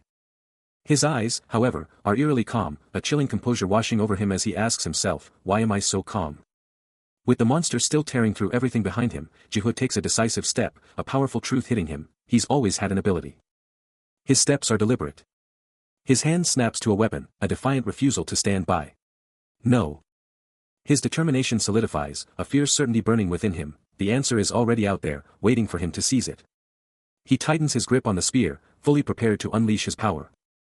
Jiho Seol is locked and loaded, spear gripped tight, as a spectral, glowing warrior erupts into existence above him, ready to throw down against the gnarly monster. Then, with a jolt of pure insight, his eyes blazing, he shouts, that thing isn't just any beast. Flashback to the beginning. A young Jiho Seol, already a force to be reckoned with, charges forward with an unshakable resolve. Back to the present chaos. Yoon Seo-rae, Lee Seo-la, and her brother are in a full-blown sprint through the city, their lives on the line. A quick cut to Guak Dong-hoon, who's all business, telling Shin Young-seo, we head home. But then, a somber Jiho Seol is seen, lost in his own thoughts. The chase is still on. Yoon Seo-rae and the others are pushing their limits, fear driving them as they desperately try to outrun whatever's behind them. Another victim caught in the terror. A man with long hair and glasses screams, his face a mask of pure fear as he sees what's coming. No more running. Jiho Seol plants his feet, spear in hand, a lone warrior ready to clash with the horror, protecting those behind him. The chasm creature unleashes a blood-curdling shriek, its glowing red eyes fixed on its prey, launching itself into a terrifying attack. But Jiho doesn't even flinch. He grips his spear tighter, ready to unleash a counterattack that will change everything. The chasm creature unleashes a blood-curdling shriek, launching itself forward with a deadly, clawed strike. But then, a flashback hits, a younger Jiho, his eyes blazing with an electric orange, unleashing an explosive aura. Back to the present, and the monster is violently launched backward, crashing into a wall with devastating force. But it's not out yet. The creature slowly recovers, snarling, blood oozing from its wounds. It pushes itself back up, its gaunt form and shredded skin still radiating pure menace. The flashback deepens, revealing a faintly glowing spear, the source of his childhood might. Two shattered spear shafts litter the ground, and the young Jiho can only stare, a shocked laugh escaping his lips. He gazes at his hands, grappling with the sheer, overwhelming power he just unleashed. Back in the present, Jiho, Lee Seola, and her brother are locked in place, their faces etched with tension as they stare down an unseen threat. A massive figure is absolutely ripping at a door, muscles screaming as he fights against an unseen force. Elsewhere, a slick blonde-haired figure drops some serious truth, muttering that brute force isn't always the answer. But far from that cryptic conversation, Lee Seola's brother is just chilling outside, totally absorbed by a tiny flower. Inside, he's just doing his thing, bucket in hand, staring out the window, totally unaware of the chaos brewing. The blonde guy keeps dropping bombshells, claiming that no one, not even the legendary Jiho, can escape the water dragon's clutches. Then, out of nowhere, a massive impact explodes, shattering everything with a deafening clang. Lee Seola's brother is totally blindsided, peering through the wrecked window, his hand reaching out as he gasps, "What?" His eyes go wide with pure terror, as a colossal, shadowy monster with blazing red eyes suddenly appears right outside. Completely freaked out by the monstrous reveal, he screams in sheer panic. The tension is palpable in this dark alley as a light-haired man desperately shouts, a masked assailant closing in from the gloom. A chilling voice screams in his head, demanding he open his eyes, reminding him that only he knows the true stakes. He clutches his head, the words a crushing weight, his face a mask of pure agony. His eyes, heavy with despair, slowly, agonizingly, begin to open. He forces himself up, trembling, peering out from the shadows of a dark corner. The scene explodes into a massive, empty room, strewn with wreckage, a wasteland of destruction. Later, a lone figure stalks down a dark corridor, the only illumination a stark, glowing rectangle clutched in his hand.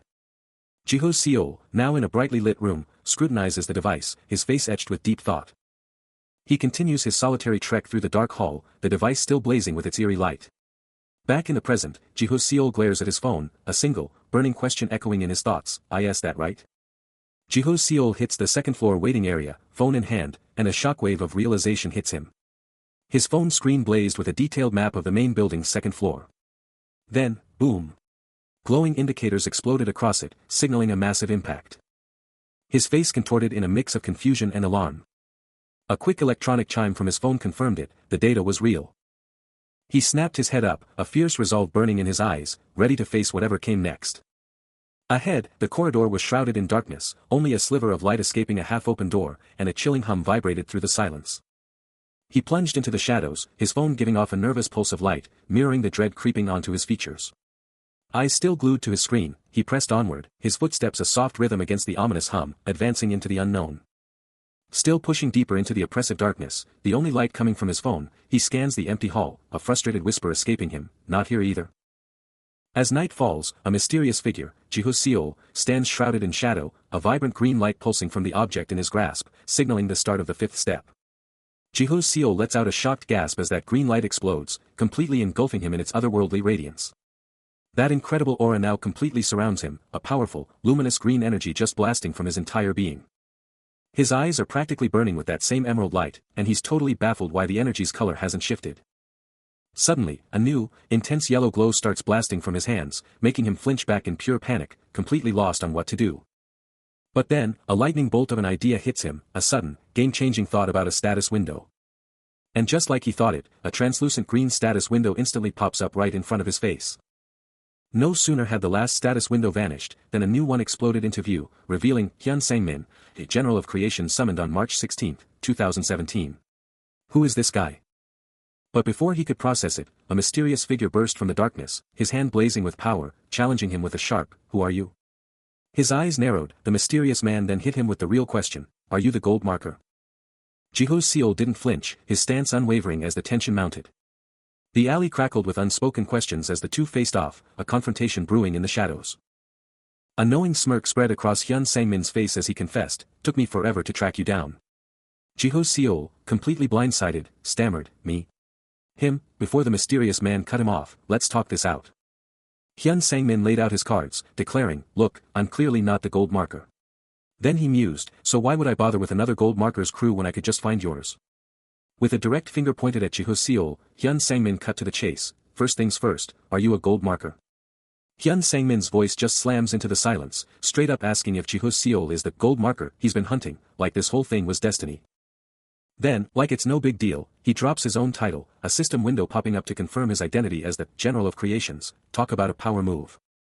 And get this, the window spills the tea on his traits, self-centered and extraordinary aptitude, meaning this guy is a total powerhouse with killer instincts.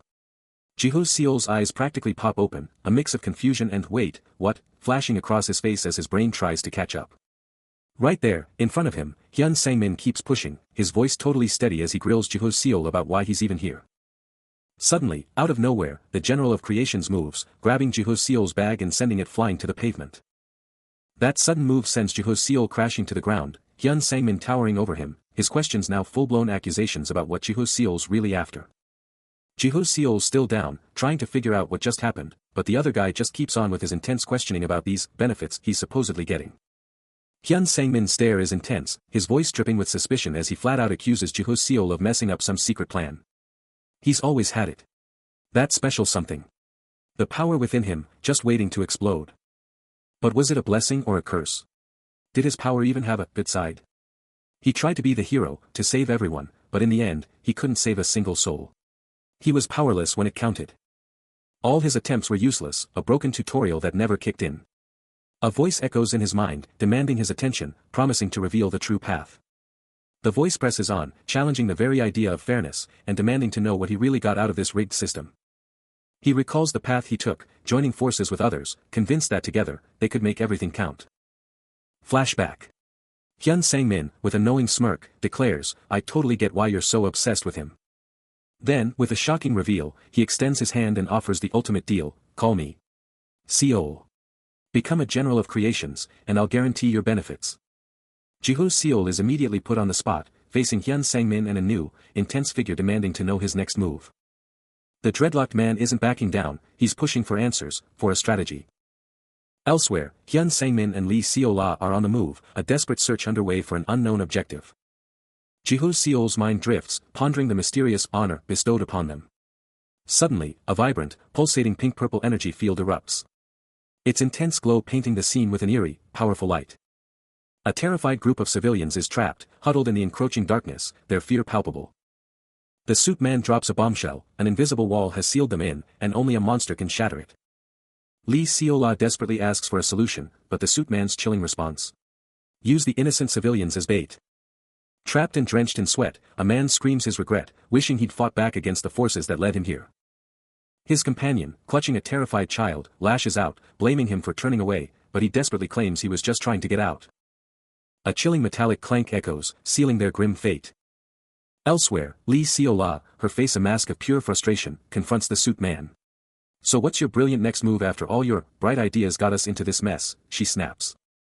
But the suit man just hums, tapping his chin, completely unfazed by her furious challenge. His eyes are distant, already calculating the next cold, hard move. Outside, the massive building looms silent, a chilling monument to the desperate plans unfolding inside. The dreadlocks man drops a bombshell, confirming that Jiho Seol's chosen name, Gluttony, is already off limits. He then drops another truth bomb, revealing that Gluttony is probably a gold-class name, making Jiho Seol demand to know why he held out on him for so long. But as they keep moving, the dreadlocks man cryptically replies that they needed to see what they'd find. He then ponders, is it like a weapon to beat the monster? Jiho Seol's feet hit the ground, and he presses, "So, what then?" A door slams open with a loud burst, and the dreadlocks man announces, "We're about to find out right here." With a determined glint in his eye, he adds that this new development sounds exactly like what he's been searching for. They've made it. Jiho Seol is now standing right in front of the main building, ready to see what's inside. But the dreadlocks man is all business, turning to Jiho and demanding to know if he's on the same page, his face etched with intensity. The whole crew, Lee Seo-la, Hyun Sang-min, and even the suit man, are all huddled together, looking totally drained and worried, the tension palpable. Lee Seola can't hold back her fear, asking if they really have to go through with this crazy plan. But the dreadlocks man isn't backing down, daring her to come up with a better idea if she's got one. The argument heats up as Lee Seola tries to explain herself, but he just shuts her down with a brutal comeback. Lee Seola looks defeated, whispering a grim warning about dying here, but Jiho, ever the leader, turns away and declares they need to find him again. Pushing further into the unknown, Jiho suddenly drops to one knee, his eyes locked onto a mysterious, glowing object on the floor. Lee Seola stares at him, a worried question on her lips, demanding to know what he's up to. Jiho's Seol is absolutely crushed, his back turned as Lee Seola tries to snap him out of it, knowing they're in deep trouble but needing to move. He's clearly struggling with the sheer weight of it all, and she drives the point home, they're just bait here. Her face is a mask of worry, her eyes fixed on him, desperate for a breakthrough. But he's still just sitting there, defeated, his head hanging low. Then, a sudden surge of energy hits him, and he's up, shouting that he's found it. Elsewhere, the dreadlocks man is all business, ready to roll and telling everyone to get set. Meanwhile, in some abandoned office, Lee Seola is tearing through papers, searching for anything. Her eyes suddenly lock onto something huge, a gasp escaping her. Gripping the paper like it's gold, she triumphantly declares, "Got it." He clenches his fists, a burning vow echoing in his mind, "I'm not dying here." But elsewhere, terror strikes. A young woman is cornered, her voice cracking as she screams, "Help me." A monstrous, shadowy beast, all teeth and claws, closes in, its grotesque hand reaching for its terrified prey. Her eyes, wide with pure horror, reflect the nightmare before her, a choked sound barely escaping her lips. The beast's terrifying, red-eyed snarl is caught in a chilling reflection, a harbinger of destruction. Suddenly, with a deafening crash, the window explodes inward. Amidst the shattering glass, a mysterious, glowing orb clatters to the floor right by her feet. The beast lets out a blood-curdling snarl, its crimson eyes blazing with pure, unadulterated hunger. Meanwhile, Jiho's Seol is on the move, a blur of motion, his face a mask of grim resolve. Flashback to a younger Jiho Seol, fired up and shouting, "That's it," as a young Lee Seola tries to defend herself, "I told you I was on the baseball team." Even a younger water dragon master steps in, asking, "Shall we get going?" But Lee Seola is clearly worried, "But, we're creating that much of a scene, aren't we?" But as she turns away, a desperate cry rips from her, "Don't leave me." The past shatters, and we're back in the terrifying present. The door slowly, ominously, opens, a terrifying sound in the dead silence. Then, from the darkness, a monstrous, blood-soaked claw drops down, dripping crimson onto the floor. Lee Seola's eyes go wide, a hand flying to her mouth to stifle a scream, as the terrifying thump-thump-thump of something massive approaches. And then it's there, the monstrous creature, its glowing eyes burning into her, a nightmare made real.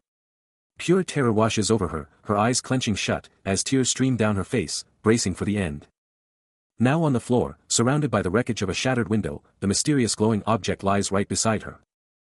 A terrifying monster lets out a guttural snarl, its blazing red eyes locked onto something just out of sight, drool sloshing from its gaping mouth.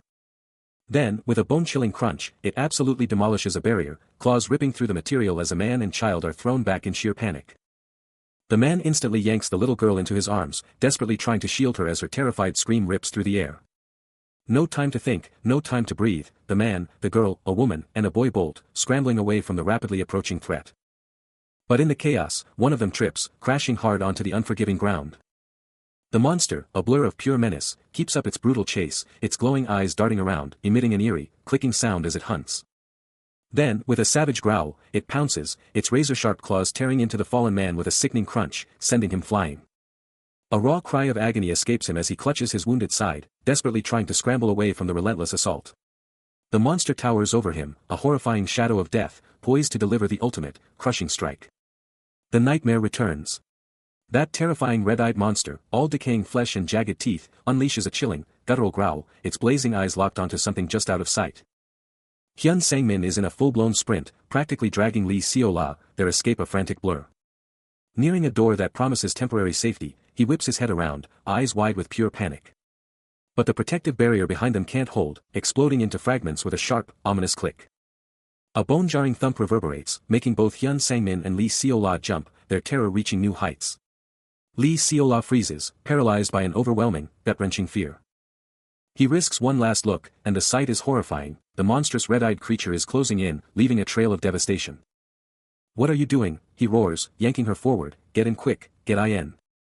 Lee Seola's eyes drop, her hand darting for the doorknob, a sharp metallic click cutting through the air. The heavy mechanism slams into place, a bone-rattling Ka chunk sealing them inside. Safe inside, she stares at her shaking hands, Hyun Sangmin's face a mask of grim determination. He spins to the window, his voice cutting like a knife as he forbids her from looking out, challenging her to explain why she'd even want to see the nightmare unfolding. His gaze hardening, he states they desperately need more time, a chilling reminder of their desperate fight for survival. But then, his voice turns cold, a cynical sneer as he challenges her idealism, demanding if she honestly thought she could survive without getting her hands stained. His face a mask of grim resolve, he declares that true thinking means facing brutal truths, a chilling warning not to let her naive justice doom them all. Taking charge, he pulls her and a small child deeper into the building, their hurried steps fading into the shadows as they search for a safer haven. Alone for a beat, Lee Seola pauses, lost in thought, her hand on her chin, a storm of worry brewing in her eyes. Hyun Sangmin shouts to Hee-jin, who's paused at the stairs with a kid, clearly in a tense moment. She lets out a small gasp, her face etched with shock and worry. They lock eyes, the sheer gravity of their predicament hitting them hard, each silently grappling with the brutal truth of what they face. Hee-jin challenges him, questioning if he genuinely stands by his brutal outlook. His eyes are unyielding as he doubles down, declaring they can't save anyone, not even themselves, if they're not ruthless enough. A heavy silence falls between them, his stark words sinking deep. Later, Hyun Sangmin guides Hee-jin and the kid through a dark hallway, their steps hushed as they push deeper into the unknown. They finally reach a convenience store, its inside glowing with an eerie, artificial light. Inside, Hyun Sangmin drops a bombshell on Dreadlock's man, revealing a critical secret the elder kept hidden, a game-changing detail nobody else knows. He's locked in, contemplating the brutal time limits and conditions of this insane tutorial. Hyun Sangmin is totally caught off guard, watching him and realizing this guy isn't just some soul maker, his power level is off the charts. A fierce resolve hardens his gaze, he's gotta stick with him, because his own power is nowhere near this guy's level. Jiho Seol moves to open a door. A sudden, urgent shout cuts through the air, freezing him in his tracks. Hyun Sangmin snatches his shoulder, pulling him back and warning him, they have no clue what horrors are waiting behind that door. He doubles down with a stern look, flat out telling him he's totally useless for this kind of mission. Behind that door, a massive chamber opens up, shelves towering everywhere, all bathed in an insane, ethereal light. That light? It's blasting from endless books and artifacts, drenching the whole place in a soft, golden, epic glow. He cuts through the darkness with his flashlight, revealing endless shelves. Creeping forward, he makes no sound. Then, he bursts into a massive, glowing chamber, where someone else is already waiting. The hero, right at the entrance, is totally captivated by the new area. His eyes go wide, blown away by the insane view. It's a colossal room, packed with shelves of glowing books and artifacts, their light blasting through the whole place. Grinning, he turns to his buddy, declaring the coast clear. Jiho Seol just smirks back, totally on board with the plan. Ready to dive in, they stand at the entrance, their mission, find food and anything else that could be a game-changer in this epic library. He lets out a frustrated sigh, staring down at the ground. They just couldn't take down that monster in this zone, no matter what they tried. He snaps his head up, spotting a faint light above, and his partner quickly follows suit, eyes fixed on the mysterious glow. His partner, still reeling from the bizarre surroundings, blurts out, asking if this insane energy they're feeling is the actual core mana. They start climbing the stairs, and his partner asks what's next, maybe hunting for weapons, but he's got other plans, telling him to follow because he's got a surprise. He gestures upwards, explaining that these stairs lead straight to the second-floor waiting room. His partner, totally confused, demands to know how he's so sure. He just whips out his phone, and the screen lights up with something totally unexpected. His shocked face stares back from the screen as he shouts, a map. He never had a map before. His partner sees the map and immediately says, if they've got a map now, then forget going up to that waiting room. He slams his finger onto the phone screen, revealing a game-changing map. This isn't just any map, it's a tactical blueprint, exposing a deadly trap and revealing they're currently safe on the second floor, avoiding a boss's cave. Jiho Seol's eyes widen in disbelief, utterly blown away by the map's insane detail, a level of tech he never even dreamed existed. But then, a chilling thought hits Hyun Sangmin, is this map a race against time, a first-come, first-serve advantage? He desperately hopes they can seize this opportunity, and Jiho Seol, seeing the bigger picture, declares the waiting room obsolete. No time to waste. Jiho Seol charges up the metal stairs, a quick glance over his shoulder. Hyun Sangmin is right behind him, his own eyes scanning the path they've left. A decisive okay seals their new mission. And with that, they power through, climbing higher into the unknown. Hyun Sangmin drops the bombshell, the waiting room, their supposed safe haven, was a total trap, a death sentence waiting to happen. Jiho Seol, totally on board, knows they dodged a bullet, no way they're risking that. New plan, new path. They're hitting the stairs, climbing higher into the unknown. Hyun Sangmin's jaw drops, totally blown away by the map's precision, muttering about how spot on the intel is. Jiho Seol backs up the map's intel, dropping the crucial detail: this dungeon is all about first come first serve for the loot. But their climb hits a wall, a massive, unyielding gate of solid metal bars. Hyun Sangmin groans, seeing the massive gate, but Jiho Seol just coolly announces, "Alright, we're on the 6th floor." Jiho Seol doubles down on the urgency, hammering home that first come first serve means they need to move, now. Suddenly, a bone-chilling sensation hits Hyun Sangmin, sending shivers right down his spine. That ominous green exit sign on the metal door. It's doing nothing to calm the icy dread that just hit Hyun Sangmin like a truck. He and Jiho Seol are staring it down, and the 6th floor's silence is absolutely deafening. Hyun Sangmin can't help but blurt out, "What is this?" And just as he does, a chilling, drawn-out creak rips through the air from the door, the handle twisting like something's alive on the other side.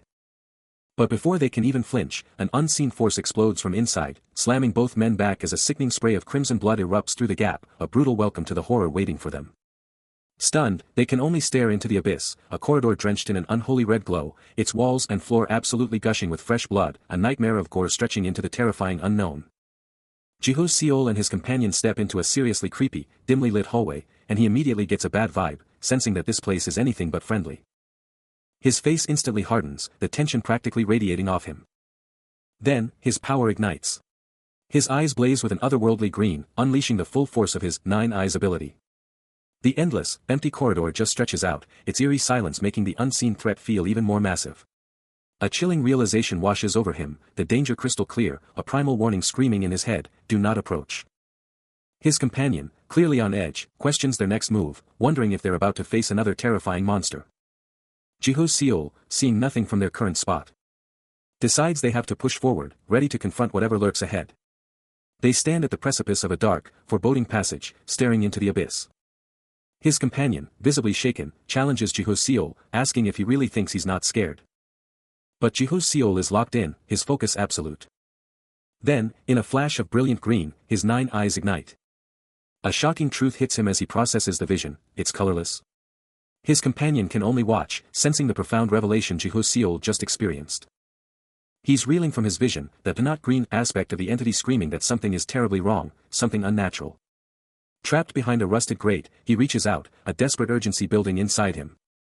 And then, from the absolute darkness, a monstrous, shadowy figure with blazing red eyes explodes into existence, its presence freezing the very air. Just a few feet away, Hyun Sangmin's face twists into a mask of absolute, unadulterated terror. Jiho Seol and Lee Seol-ah are paralyzed, their faces reflecting the same bone-chilling dread. The creature doesn't hesitate, a colossal, clawed foot crashing down with earth-shattering impact. Its hideous face lunges, a long, writhing tongue lashing out. No time to think, no time to react, Jiho Seol grabs Lee Seol-ah's hand and yanks her into a desperate, all-out sprint as the monster closes in, its guttural roar shaking the very foundations of their escape. "Run!" He yanks her forward, his brain scrambling to process the impossible, yelling, "I," as the nightmare unfolds. While Hyun Sangmin screams, it's right there, pure terror in his voice, as Lee Seol-ah shrieks, "Honey!" But the beast behind them isn't waiting.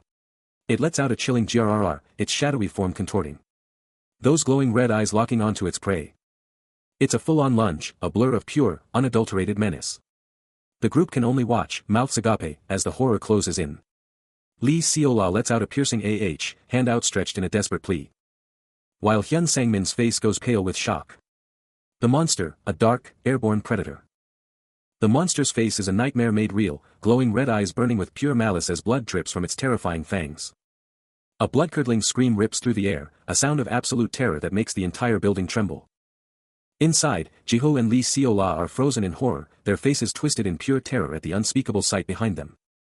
Hyun Sangmin also spins around, a grim look on his face, the blood-soaked wall next to him screaming of the immediate danger. Wounded, Hyun Sangmin desperately scrambles across the blood-soaked floor, crawling for his life as Lee Seol-ah sprints past, trying to outrun the relentless horror. A heavy foot crushes into the pooling blood, and then, suddenly, a vibrant blue energy erupts and coalesces.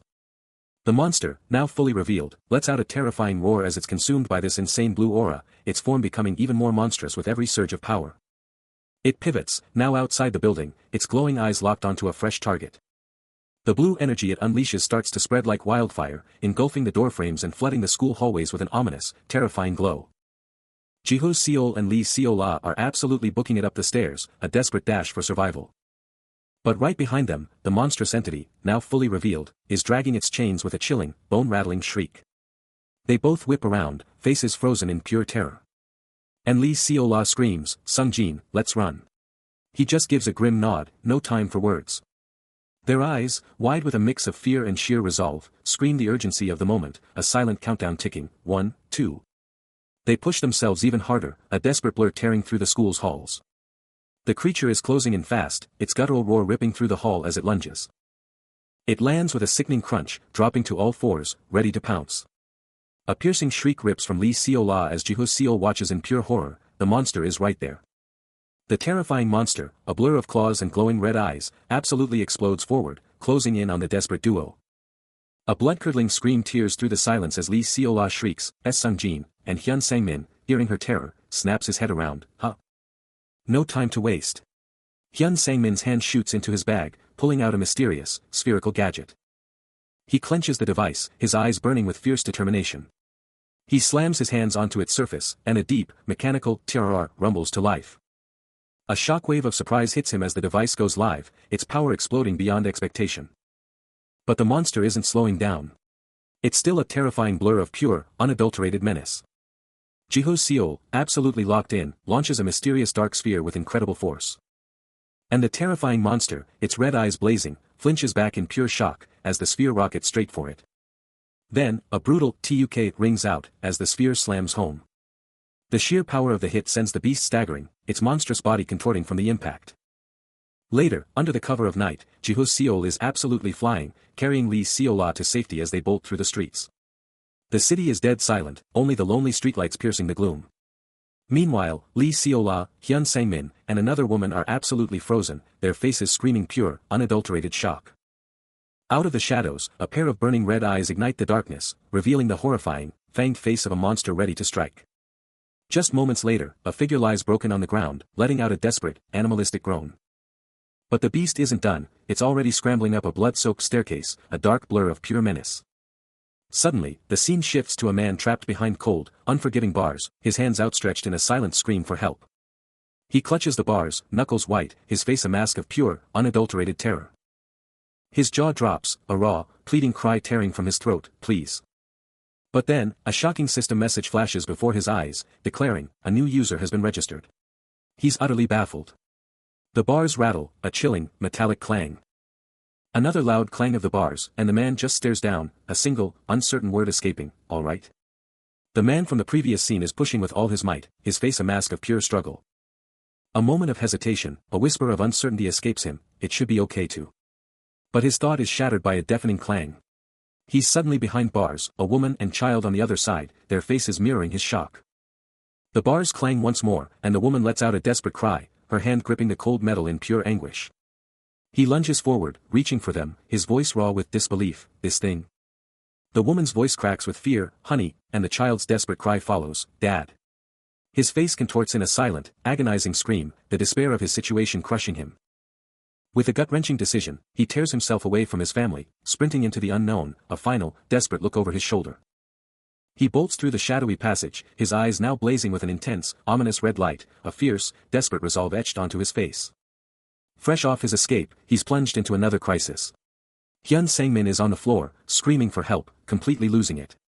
His face a mask of pure terror, Hyun Sang-min is practically tearing his hair out, wondering what's happening to him. He lunges at a door, slamming against it, but it's locked down tight. Watching the whole meltdown, Jiho Seol just shrugs it off, thinking, "Dude, grow up and handle your own mess." But as the guy keeps freaking out, Jiho Seol can't help but feel a tiny spark of intrigue. Still sprawled on the floor, Hyun Sang-min practically screams for help, dropping the bombshell that a monster is about to pop up. A monster? That snaps Jiho Seol out of it, forcing him to confront the brutal choice, let the old man die, or risk his own neck trying to save him. This isn't what he signed up for, but there's no way he can just leave someone to die. But before he can even move, Hyun Sang-min unleashes a gut-wrenching scream, crashing to the ground in sheer panic.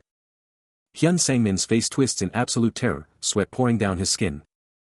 And he recoils sharply, a frantic da-da-da-da of footsteps echoing around him. His eyes are blown wide, reflecting an unspeakable horror. The horrifying truth of his anguish is laid bare, two women, one with long black hair, the other with brown, both tragically motionless. He collapses beside them, his voice shattering as he screams for his wife and the lifeless Hee-jin. Scrambling away, a desperate plea rips from his throat as he shoves a small device towards Jiho-seol. He's begging for help, his breath coming in ragged, desperate gasps. Jiho-seol's expression hardens, his gaze turning razor-sharp and utterly resolute. He clenches his fist, ready to unleash a devastating Kwang.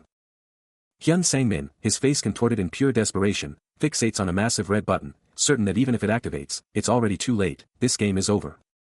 The ominous red button pulses, a chilling symbol of an ultimate, irreversible choice.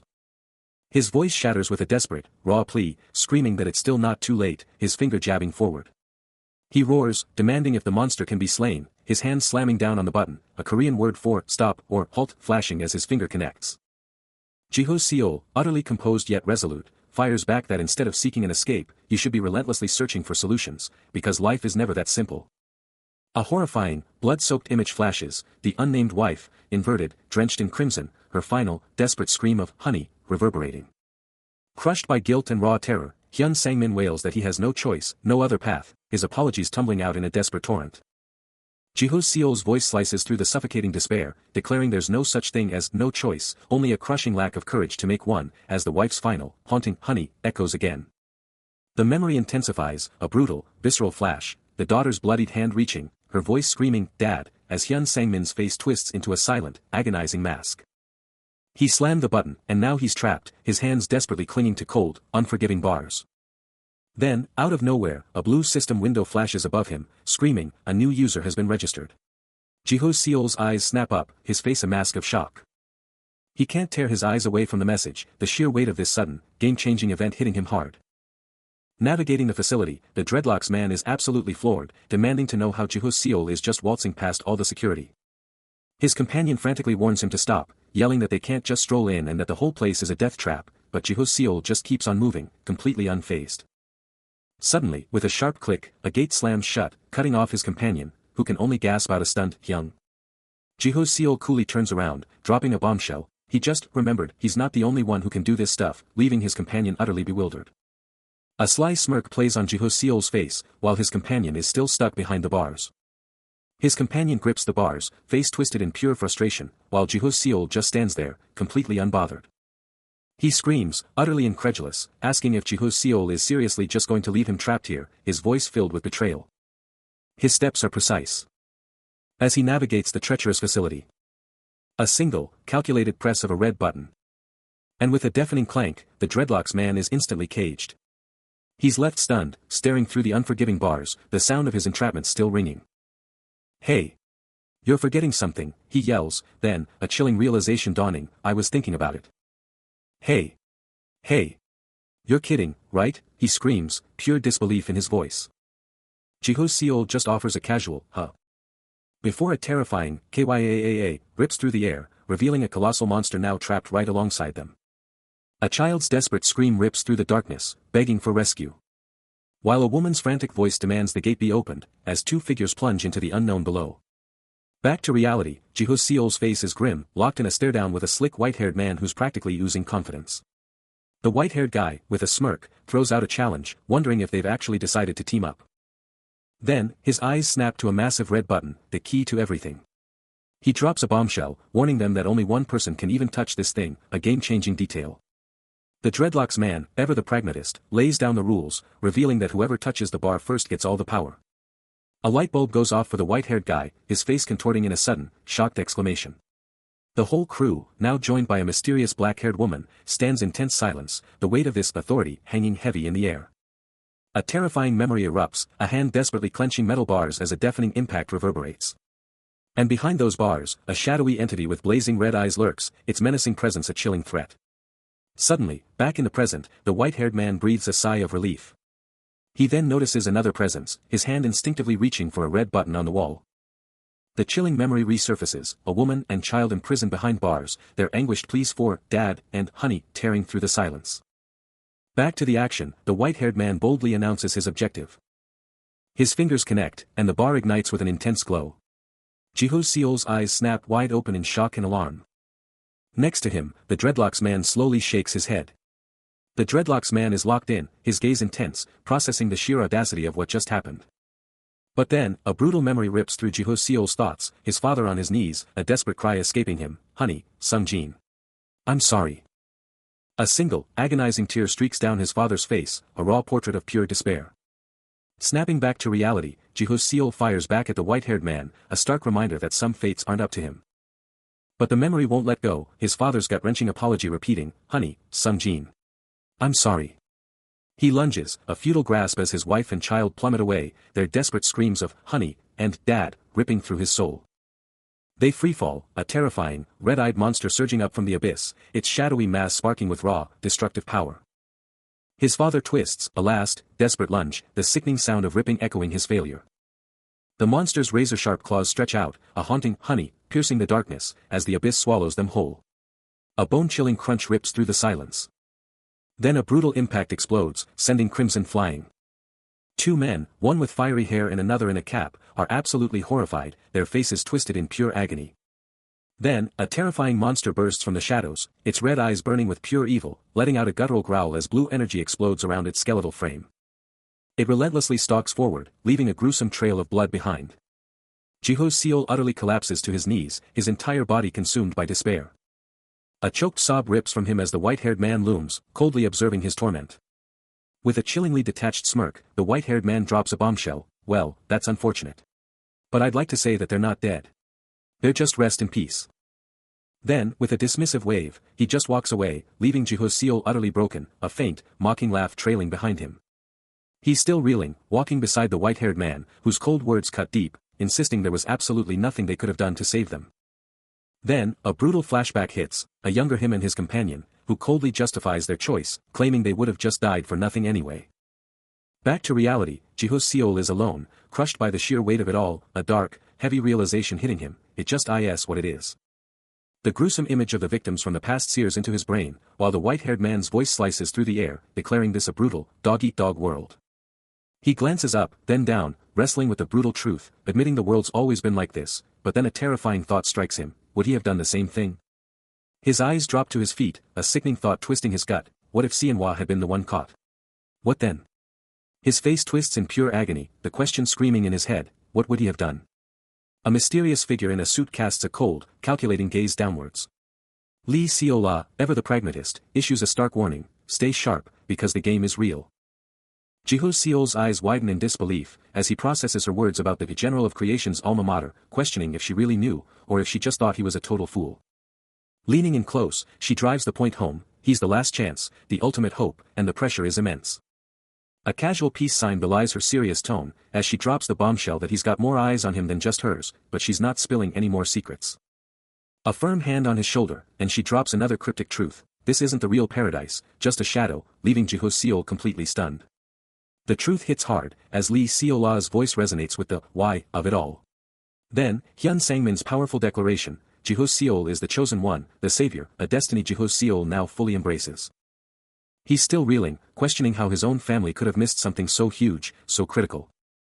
So many reasons, he thinks, but he's not going there. He just remembers the one person who never judged his life, just cared about him. Everyone's got their own struggles, he realizes, and in those struggles, everyone needs him. Later, chatting with the dreadlocks man, he's like, yeah, I'd hear him out, but the pressure is still on him. A sharp click cuts through the waiting room's buzz, announcing someone new. Jiho Seol's eyes pop as the speaker blares, Miss Yoon Seola is here, second floor. It's happening. And there she is. Yoon Seola, blue hair flowing, casually walking through the hall, making her entrance.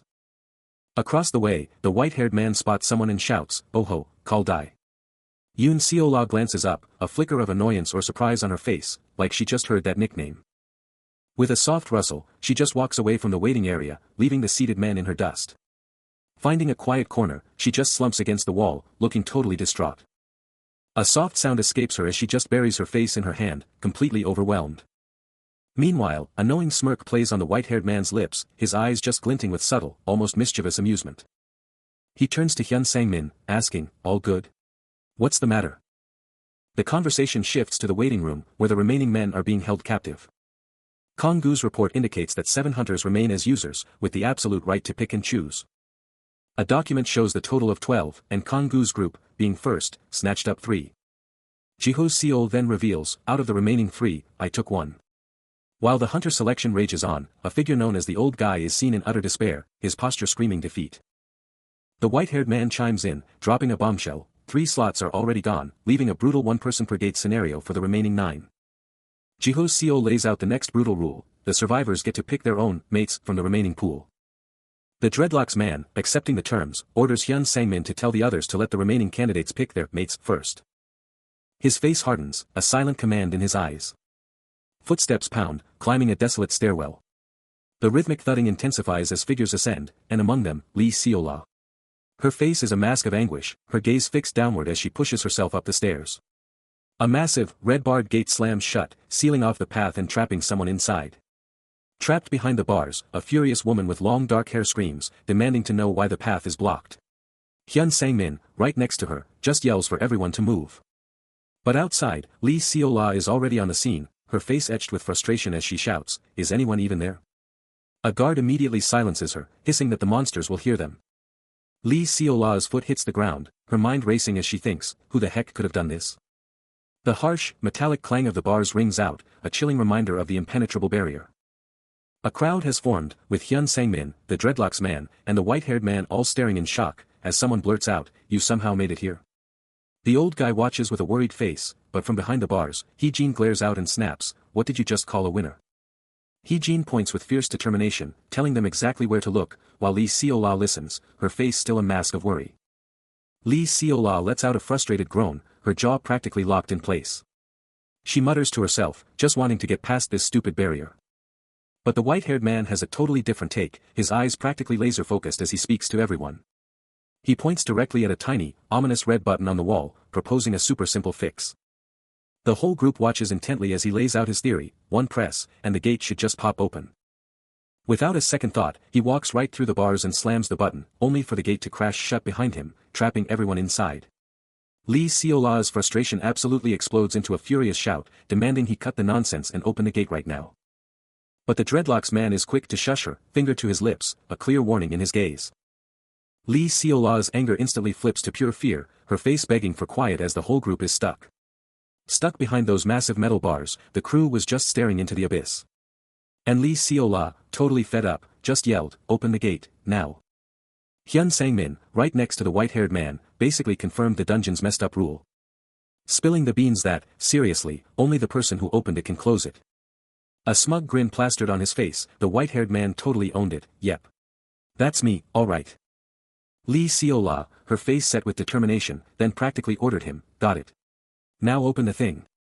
But then, with this super creepy, wide grin and his eyes glowing, he dropped the bomb. "Nah." Lee Seola's voice explodes in disbelief, "Are you telling me to go back to that hell again?" She practically begs him, her face a mask of pure worry, "Why are you like this?" "Not really. I can't go back to that hell." Meanwhile, Hyun Sangmin and the Dreadlocks man are just watching, trapped behind bars. But Weisberg? He's absolutely unshakable, his eyes locked on her as he fires back, "Who said I was going alone and a weak man behind my back?" Lee Seola's frustration hits its peak, her hands clenching the cell bars. "You." Weisberg just lets out a short, mocking laugh. Then, without another word, he turns to walk away, declaring his return after the mission is done. "Oh, anyway, I'll be going. You can do whatever you want. I'll be back when it's over." But Lee Seola isn't giving up, her voice laced with desperate concern. "It's not that we don't trust you. We're just worried. You're the only one here who can do this." He actually pauses, a flicker of amusement playing on his face at her heartfelt plea. "Oh, for real?" Trapped behind bars, Weisberg throws down the gauntlet, daring Lee Seola to prove her claims if she wants him to cooperate, but she's not backing down, demanding he stay put. He holds up 4 fingers, and she's still laying out her plan, talking about the power of those 4, but then he cuts her off, dropping a chilling question. His eyes glow with a sinister light, a wide grin spreading across his face as he taunts her, asking what she'll do when a monster shows up, because she's going to get eaten alive. Lee Seola's face tightens, a fierce blend of worry and determination etched into her features. Suddenly, a glowing red mark ignites on her palm, a clear sign of immense power. Lee Seola spins around to Shin Sangmi, practically begging her to take on this mission for them, and desperately hoping she'll get paid for it. Shin Sang-mi's face is a mask of fierce determination, even as Lee Seola's worried expression lingers in the corner of the frame. The whole crew, Lee Seola, Shin Sang-mi, Hyun Sang-min, and the Dreadlocks man, are all gathered outside the cell, while Weisberg just watches them, still trapped behind the bars. Weisberg just smirks, his voice dripping with sarcasm as he calls them martyrs, totally unfazed by their dramatic display. A red button gets slammed, triggering a sharp clunk. And just like that, a whole crew is bolting, their footsteps hammering the ground in a desperate dash. A quick look back from one guy, but Shin Sang-mi is all focus, eyes locked on what's ahead. Hyun Sang-min's jaw drops in shock as the other guy blazes past him in a blur. Shin Sang-mi and the other guy exchange a worried glance, she cries, Sang-ah, and he's right there with Miss Sang-ah. Shin Sang-mi pushes on, when bam. A massive crash rocks the area. That sound kicks him into overdrive. Hyun Sang-min is full-on sprinting now, no holding back. At the same time, the other guy is tearing up the stairs, fast and furious. The red button gets hit again, and Hyun Sang-min is just staring, totally confused by what's happening. Suddenly, he's seized by the collar, a furious voice screaming, "Hey! What are you doing?" But Hyun Sang-min fires back, "Don't touch me. I'm not the one who started it." Before he can even blink, Hyun Sang-min is slammed to the ground with a shocked, UGH, as his attacker looms, the white-haired man observing the chaos with unnerving calm. But in a lightning-fast move, the white-haired man strikes, his hand clamping down on the attacker's wrist with a bone-jarring grip. The tables turn instantly, as the white-haired man effortlessly slams the aggressor down, leaving Hyun Sang-min and a shocked Shin Sang-mi to gasp, "Sang-am-ian." Now, sitting casually next to the dazed attacker, the white-haired man coolly states, "You need to tell me what you're doing. You're going to get yourself killed at this rate," as Hyun Sang-min watches, utterly bewildered. The sheer absurdity of it all hits him, Hyun Sang-min burying his face in his hands, overwhelmed. Then, the white-haired man pivots, grabbing Hyun Sang-min by the collar and snarling, "That's up to me. Little guy. You're really not the one who can be getting on my nerves, why no," while the other man looks on, worried. Later, the white-haired man turns to Shin Sang-mi, who stands with the Dreadlocks man, posing the crucial question, "Are you going to open it?" Behind the cold steel bars, he flashes a cunning smirk, his answer a tantalizing "depends on what you're offering." He grips Hyun Sang-min's shoulder, his eyes burning with an unyielding resolve as he makes it clear he won't let anything slide, demanding a real apology. A worried Shin Sang-mi can only ask, "What do you even want me to do?" He doubles down on his demand for a sincere apology, but she fires back, refusing to bow down to anyone. Trapped behind bars, the white-haired man faces Hyun Sang-min, the Dreadlocks man, and the old guy, as Hyun Sang-min desperately tries to calm the situation, asking what his true price is. A sinister smirk plays on his lips as he coolly orders, "Take it off." The group recoils, utterly stunned by his outrageous demand. He then elaborates, suggesting a striptease would improve his mood, claiming he's bored of their names. Shin Sang-mi's face twists into a mask of pure rage, screaming, "Crazy fucker." But he remains completely unfazed, calmly presenting his chilling alternative, refuse, and they'll just have to break another barrier to get to him. The white-haired man, still chillingly calm, drops a bombshell, reminding everyone that both Hyunseong and Manhwa are literally holding a barrier, trapping them all in this twisted game. His voice, a razor's edge, slices through the tension, as he brutally demands to know what Shin Sang-mi is waiting for, telling her to F***ck off, if she won't play along, his words literally drawing blood from her lip. With a sinister grin, he doubles down, promising to just shatter another barrier to get to her if she dares to resist. His smile widens, a terrifying invitation, as he simply orders her to start. Shin Sang-mi is utterly broken, her head hanging low, the sheer force of his psychological assault shattering her resolve. The Dreadlocks man stares, a dark cloud on his face, as the old guy beside him just watches, the tension thick enough to cut with a knife. He gives the old guy a subtle tap on the shoulder, a silent signal that they're all in this nightmare together. With a hardened gaze, the Dreadlocks man finally speaks, confessing his disgust but accepting the brutal truth, it's a dog-eat-dog world, and only the strongest survive. Shin Sang-mi's legs are shaking uncontrollably, her entire body screaming in silent terror.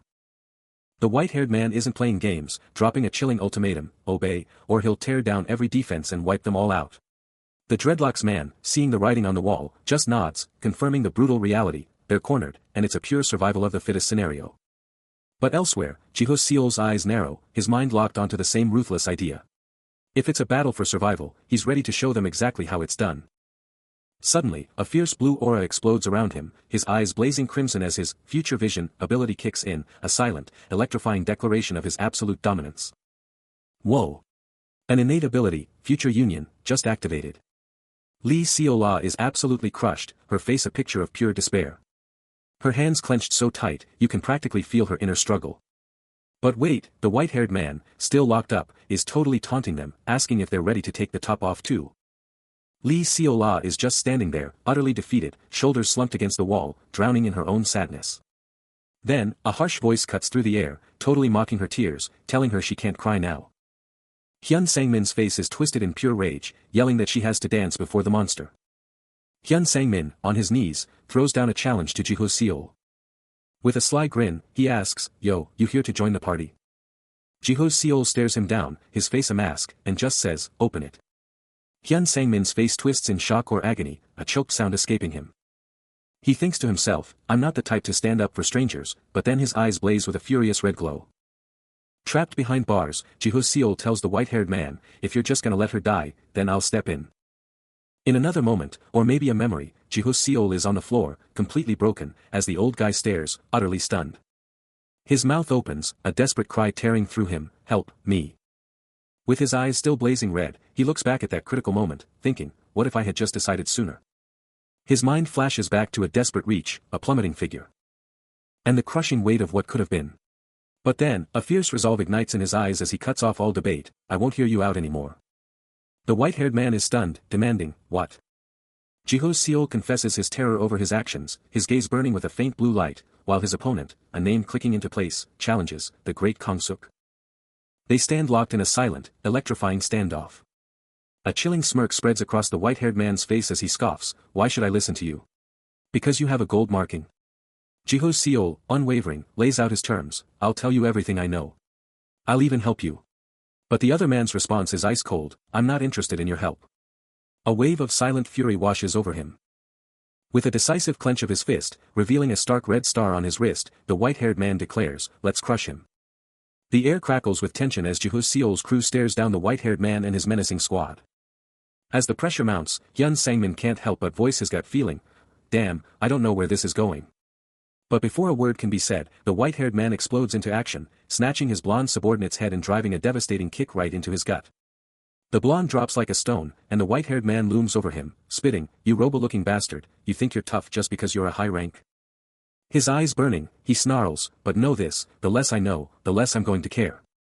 Then, with a terrifying flash, a crimson star marking ignites on his wrist, radiating raw power. The blonde is left a bloody mess, his face a canvas of pain and defeat. Jiho Seol and his crew are frozen, aghast, as the white-haired man roars, "I'll crush anyone who gets in my way." But against all odds, Jiho Seol steps up, his voice unwavering, "Please, reconsider. I can help you." He gets absolutely rocked by an invisible blow, gasping in agony, as the white-haired man just stands there, lording over his latest victim. He desperately claws at the air, fingers splayed, trying to fight back against nothing, his face a mask of pure pain. But the chaos isn't over. Lee Seola is suddenly caged behind pulsing red energy bars, her face screaming terror. Even while getting pummeled, Jiho Seol barks out an urgent order, telling her to get inside.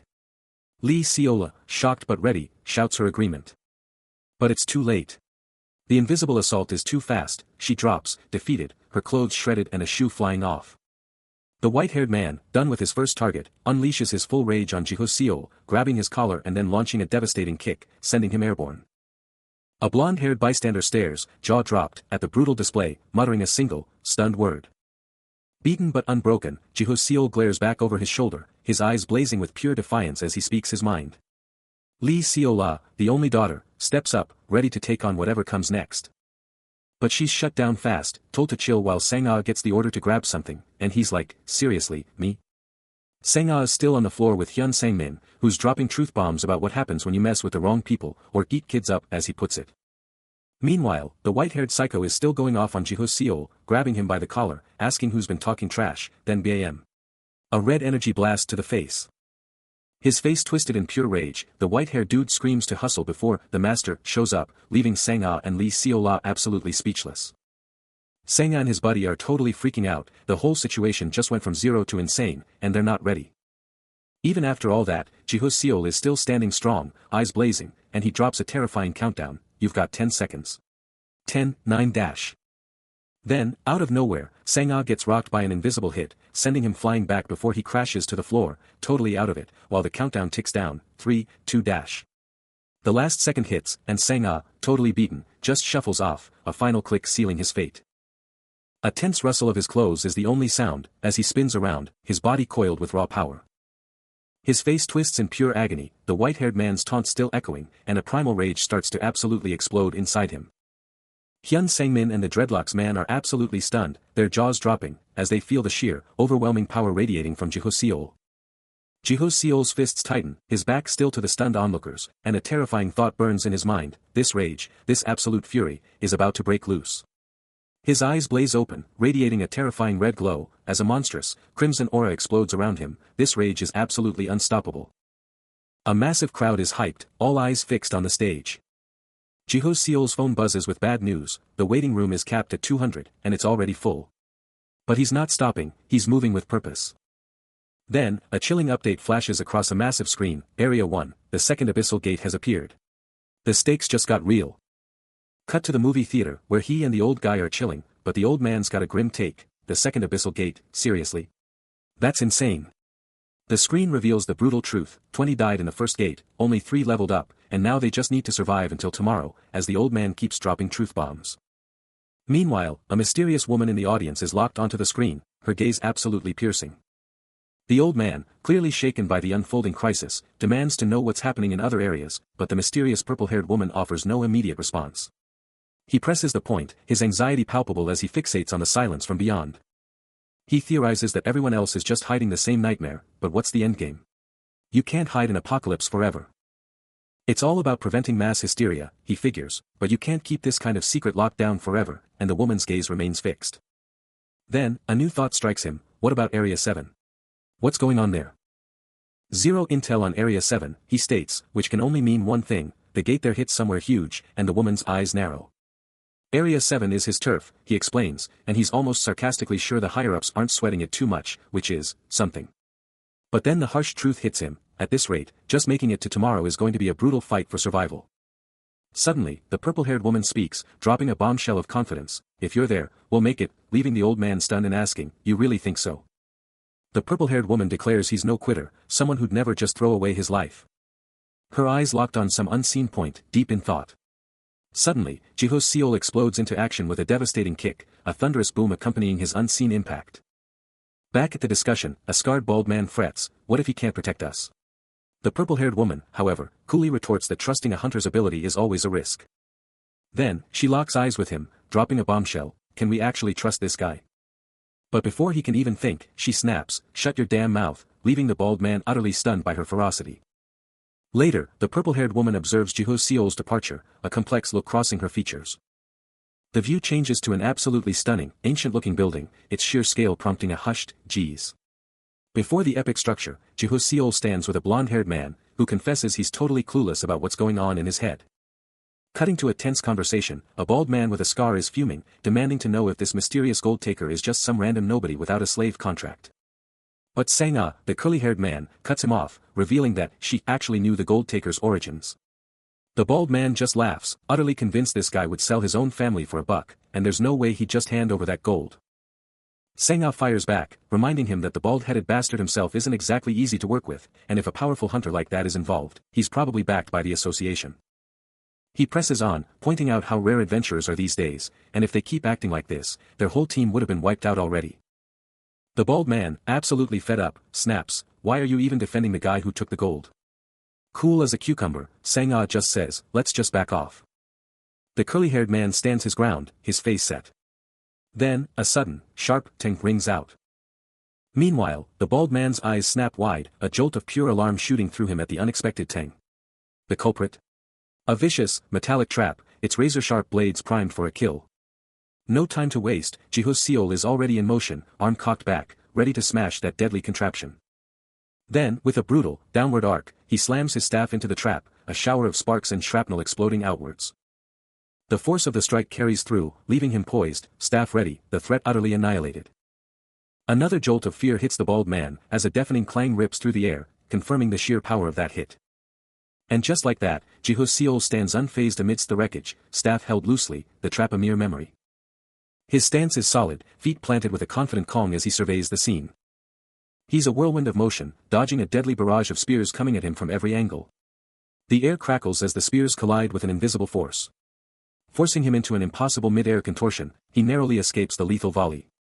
Every spear whizzes by, a testament to his insane reflexes. Until one finally slams into the ground with a thud.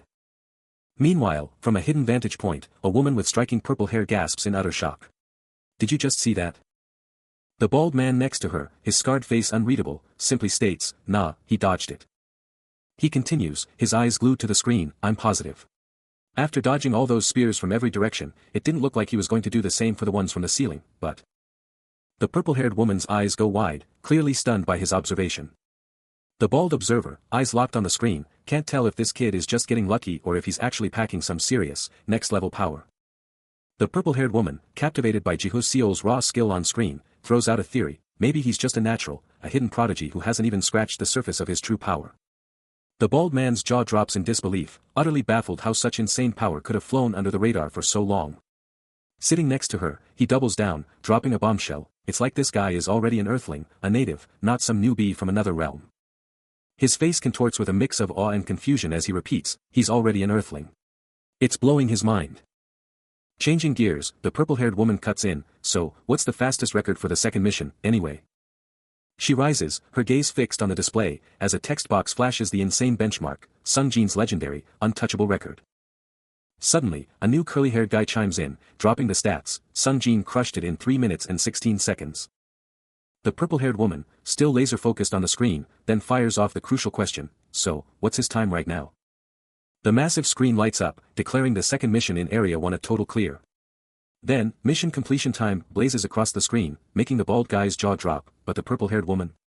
She's locked in, absolutely unmoving. A flashback hits, a young Jiho-seol, already a mana-sensing prodigy, leaving everyone wondering if his good eye was just the tip of the iceberg. And now, the present, Jiho-seol, eyes blazing with electric blue power, realizes this isn't just good, it's an absolute, game-changing jackpot. A voice booms with utter shock, declaring. As a police officer snaps to attention, delivering a massive congratulations for dominating the first and second classes. But the man of the hour, Jiho-seol, is completely oblivious, catching some serious Z's at his desk in a packed classroom. While his crew, Hyun Sang-min and the white-haired man, chill at a nearby table, their faces giving nothing away. Still out cold. While that same officer drops another bombshell, there's even more good news. Lee Seola's jaw drops, her eyes practically popping out as she reels from the insane new info. The officer keeps talking, trying to calm the students, telling them there's absolutely nothing to worry about. Because this mission is gonna be a total breeze, maybe even a blast.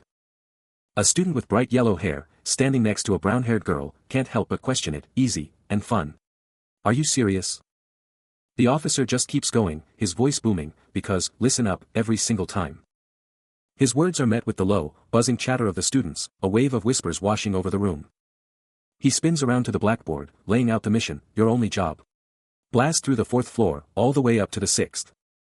He takes a beat, then drops the kicker, but, of course, there are a few rules. Grabbing a piece of chalk, he starts scribbling on the board, his movements sharp and precise. The entire class hangs on his every word as the officer hits them with a loaded question: so, who here knows about chamber hunting? The uniformed officer, ever the calm instructor, promises to break down the mission, revealing that precious coins are scattered across the 4th and 5th floors. These aren't just any coins, they're the key, and they need to grab as many as humanly possible before the night is over. A lone, grimy coin glints on the floor, a tantalizing hint of the riches awaiting them. And what are these coins for, you ask? They're not just currency, they're for a mysterious roulette. A student with dark hair blurts out, roulette. What even is roulette, as the 4th floor looms large in their minds, sparking confusion and curiosity. He points the way, making it crystal clear: the gateway to the 4th floor is right there. Two eager students, one with fiery hair and the other with dark locks, shout out, a collective paradise echoing through the room. But hold on, the officer cuts through their excitement, holding up a coin and dropping a bombshell: no free rides here. The toll fee alone is a staggering 100 coins. 3 students, a dark-haired girl and 2 guys, one blonde and one dark-haired, reel in shock, utterly bewildered at the thought of paying just to get in, let alone collecting 100 coins before the real challenge even starts. The officer kept dropping bombshells, and the tension was palpable, his grip firm on a student's shoulder as the crowd murmured. Then he dropped the real hook, the roulette machine, waiting on the 5th floor of the library, promising insane rewards for their hard-earned coins. And from this machine, they could snag all kinds of game-changing gear. Lee Seola, looking both intrigued and a little worried, cut straight to the chase, asking the question on everyone's mind: what kind of loot are we talking about? The officer laid it all out, from basic food and drinks to epic protective gear, potent potions, and even rare magic balls, if luck was on their side. Jiho Seol, with a thoughtful look, pushed the limits of possibility, daring to ask if they could even resurrect the dead. The officer admitted it was possible but quickly shut down any easy hopes, warning them not to expect miracles without serious effort. Just as Jiho Seol's eyes darted to a fire extinguisher, maybe plotting a quick exit, the officer's voice boomed, "Stop. Right there." He then dropped the ultimate deterrent. Trying to bail out was pointless, because they'd just get instantly teleported back to square one within 10 seconds. Elsewhere, the tension is palpable as Hyun Sang-min finds himself drenched in sweat, leaning against a wall, clearly on edge. Back with the students, the uniformed officer drops another bombshell, revealing a message from the guide has come through, and reiterating the ironclad rule: try to escape, and you're instantly warped back to square one in 10 seconds flat. He drives home the point: resistance is pointless, while Jiho Seol and Lee Seola hang on his every word, their faces a canvas of worry and acceptance. Jiho Seol's eyes narrow, his mind racing, processing the heavy weight of the officer's chilling declaration. The officer's voice drops, a chilling undertone as he warns them: fail to cooperate, and they'll face unimaginable consequences, their very survival hanging by a thread. Jiho Seol and Hyun Sang-min are both visibly stunned, the officer's chilling ultimatum hitting them like a physical blow. A quick scan of the room reveals a sea of worried faces: the suit-clad man, the white-haired man, the old guy, Sang-ah, the purple-haired woman, the bald man with a scar, and the curly-haired man, all grappling with the terrifying implications of their new reality. The rules hit hard, and Lee Seola can't believe it. Opening that gate is their only way out. Seriously? She's thinking fast, couldn't they just blast open the gate for 30 minutes and bail? But the officer shuts her down, his gaze intense as he asks the terrifying question: what if something monstrous is waiting for them? He's totally fed up, massaging his temples, muttering about how absolutely not fun this whole nightmare is. The tension builds, and Jiho Seol, looking deep in thought, steps up to the plate. He drops a truth bomb, warning them they'll just be cattle if they charge in without a plan. His counterplan is bold: wait it out. Hold off until they can somehow get their hands on weapons to take through that gate. His words hit hard, leaving the officer and suit man totally baffled, their faces etched with question marks. But Jiho Seol isn't backing down, his eyes burning with an unshakable resolve. A squad of young hunters, led by the ever-cool Hyun Sang-min and the sharp Lee Seola, are huddled in a school, probably strategizing about the dungeon's mechanics. They're aware that Live Room 3-1 is their safe haven, a dead zone for monsters, and that opening doors to the 4th and 5th floors costs mana, with the 4th floor's activation even disabling the 2nd floor's defenses. Suddenly, a furious woman bursts in, screaming, "Hey! Where did they go?" The entire group of students, including Sang-min and Seola, are totally bewildered, caught off guard by her outburst. Elsewhere, a sharp-suited man, looking seriously concerned, is confirming to a stern uniformed officer: so that's what happened. The tension is palpable as they process the situation. Back at the school, Hyun Sang-min, ever the pragmatist, is already thinking about food. He casually asks another student, "You wanna eat? We have some time until the next slot anyways," completely unfazed by the earlier chaos. Jiho Seol and Lee Seola are on the move, and he's already strategizing his next big play. But Lee Seola cuts straight to the chase, her mind laser-focused on the ultimate survival question: is there food? And just like that, her question is answered by an epic spread, a full-on feast of snacks and drinks just waiting to be devoured. Hyun Sang-min and the curly-haired guy are totally in awe, as Lee Seola and another student just stare at the hall, their faces screaming, "Is this real?" Jiho Seol rushes over, his jaw practically on the floor as he demands, "Seriously, where did you even find all this?" Hyun Sang-min spills the tea, dropping the bombshell that while they were all waiting for the Beck, Hebe was the one who clued them in. He points, laying out the whole story: it was just a quick trip to the main building, and after some serious rummaging, they hit the jackpot. That's the full scoop. A massive wow erupts from the crew, their faces absolutely beaming at the sight of this unexpected treasure trove. Lee Seola, still reeling from the shock, finally admits, "Okay, fine, this is way better than fighting on an empty stomach." Jiho Seol stares down at a treasure trove of supplies, food, drinks, tools, everything they need. He snatches up a small, green, rectangular object, his eyes practically popping out in shock. Lee Seola, witnessing his stunned face, shouts that he's a total genius, and he, still clutching the mysterious green item, drops the bombshell that he has won too. A wave of relief washes over her face as she thanks him, a matching grateful grin spreading across his. Meanwhile, Hyun Sang-min locks eyes with Lee Seola, his face turning to stone as he grumbles under his breath. Then, he whips around, his face a mask of pure rage, shouting, "What the hell is this?" while Lee Seola and the curly-haired man watch in silence. Jiho Seol, now alone, grips his head, a torrent of confusion hitting him as he wonders, did I always have this power? He glances at Lee Seola, who's already focused on the curly-haired man. The curly-haired man then drops a bombshell, declaring that someone said they could literally bring people back from the dead. Jiho Seol just stands there, silent, as Lee Seola starts to talk, her voice fading out.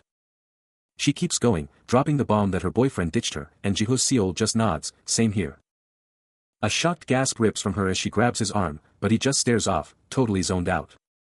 Then, out of nowhere, Hyun Sangmin's enraged shout rips through the silence, cut the bullshit. You're not getting away. The curly-haired man, watching it all unfold, jumps in with a sarcastic jab, really? You get fed when you're starving, and now you're all about saving your buddies? Hyun Sangmin tries to fire back, no, what I'm trying to say is dash. But the curly-haired man just shuts him down, pushing his point, wanna save your friends? Then do it yourselves. He said you can grab coins and get the item. Lee Seola and Jiho Seol just stand there, heads down, totally silenced by the brutal truth. The curly-haired man points a finger, his voice getting louder, do you even have a clue where this is headed? Do you even get what it's like to be the one saying all this? His eyes scan the crowd, dropping the bombshell that the only way to get the item is to collect coins. Then, he hits them with another question about cooperation, daring them to define what it even means in this messed up new world. His words just hang there, hitting everyone hard, making them squirm with unease. He just watches them squirm, his face stone cold as he keeps hammering his point home. Then, out of nowhere, Hyun Sangmin snaps, his face twisted in rage as he screams for the guy to just stop. But the curly-haired man just turns his head, shutting down the whole outburst with a flick of his hand and an icy stare. Then, he drops a brutal comeback, telling Hyun Sangmin to check the clock, basically calling him out for being a clueless idiot. Jiho Seol and Lee Seola just stare at each other, totally stunned, their faces screaming shock and dread at the heavy vibe and the curly-haired man's absolute power. The entire group is absolutely floored, reeling from the curly-haired man's brutal honesty, leaving them all in a state of total disbelief. Suddenly, a digital timer flashes into existence, screaming, Avenger Hunt will begin, as the clock relentlessly ticks down to midnight, the pressure building with every passing second. But Hyun Sangmin isn't having it. He explodes in protest, shouting that there's no way they should be killing people like that, his anger palpable. Lee Seola, with Jiho Seol right there, makes it crystal clear, they're out. No way are they going with the rest of them, a definitive split. Lee Seola watches him go as Jiho Seol just turns his back on the whole scene, grabbing the door and making his escape. Over on the other side, the blue-haired woman glances at Hyun Sangmin, who just gives a silent nod, confirming their own path forward. Jiho Seol just keeps walking, heading down the deserted hallway, leaving the drama in his wake. He's deep in thought, convinced he wouldn't have just abandoned the path so quickly, and while the rest of it feels fine, that coin collection is a major sticking point, but he's telling himself it's all good. His hand automatically goes for his phone, the screen lighting up with a game interface. Jiho Seol's gaze locks onto his phone, a blinding glow emanating from the screen as his eyes practically pop out of his head. Jiho Seol's eyes widen, a single word echoing in his mind as he grapples with the unbelievable. He's in classroom 3-1, 4th floor, where the teacher's podium and student desks once stood, but now it's pure chaos. A chilling sound cuts through the silence, snapping his head up in shock. He whips his head to the woman next to him, demanding, did you see that too? The classroom is a wreck, evidence of a brutal impact, with furniture smashed and scattered.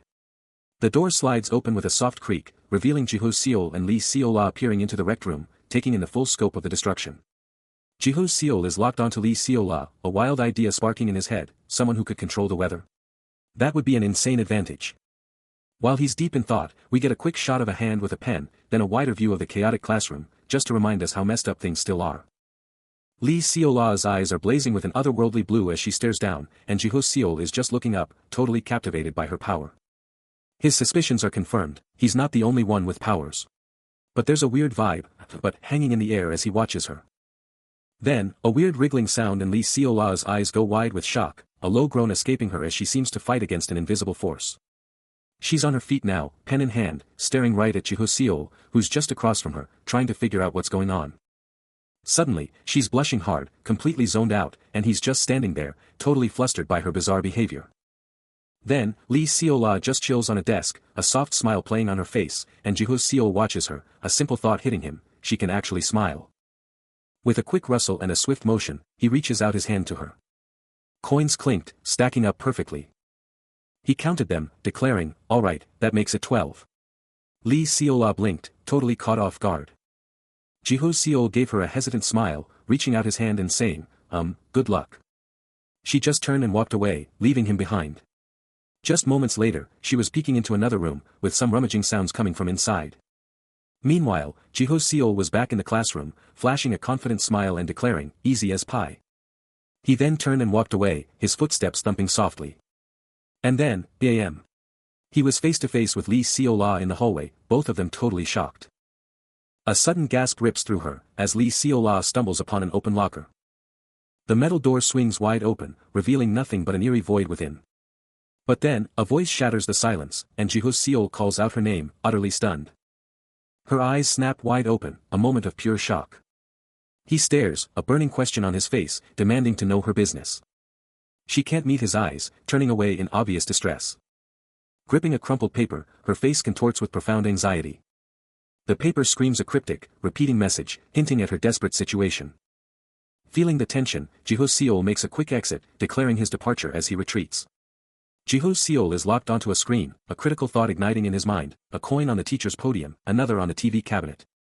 Suddenly, he's tearing down the hall, phone clutched tight, and Lee Seo-la is barely hanging on, trying to match his speed. But the relentless pace is too much, and she trips, crashing to the floor with a sharp, painful cry. He spares a quick look back at her, still down, then pushes on, his mission overriding all else. She's left there, sitting on the classroom floor, powerless as he disappears. Meanwhile, Jiho Seol hits the teacher's podium, and bam. Not one, but 3 coins are his for the taking. Back in the classroom, a single shoe, Lee Seo-la's, lies forgotten on the floor, a stark reminder of her painful tumble. Jiho Seol makes his exit from the classroom, a quick, final look back before he's gone. But Lee Seo-la isn't giving up. Alone, she pushes herself up and reaches for a cabinet, her own desperate hunt far from over. She spots Jiho Seol already inside, questioning him about a chair, but he just turns to her with a knowing smirk.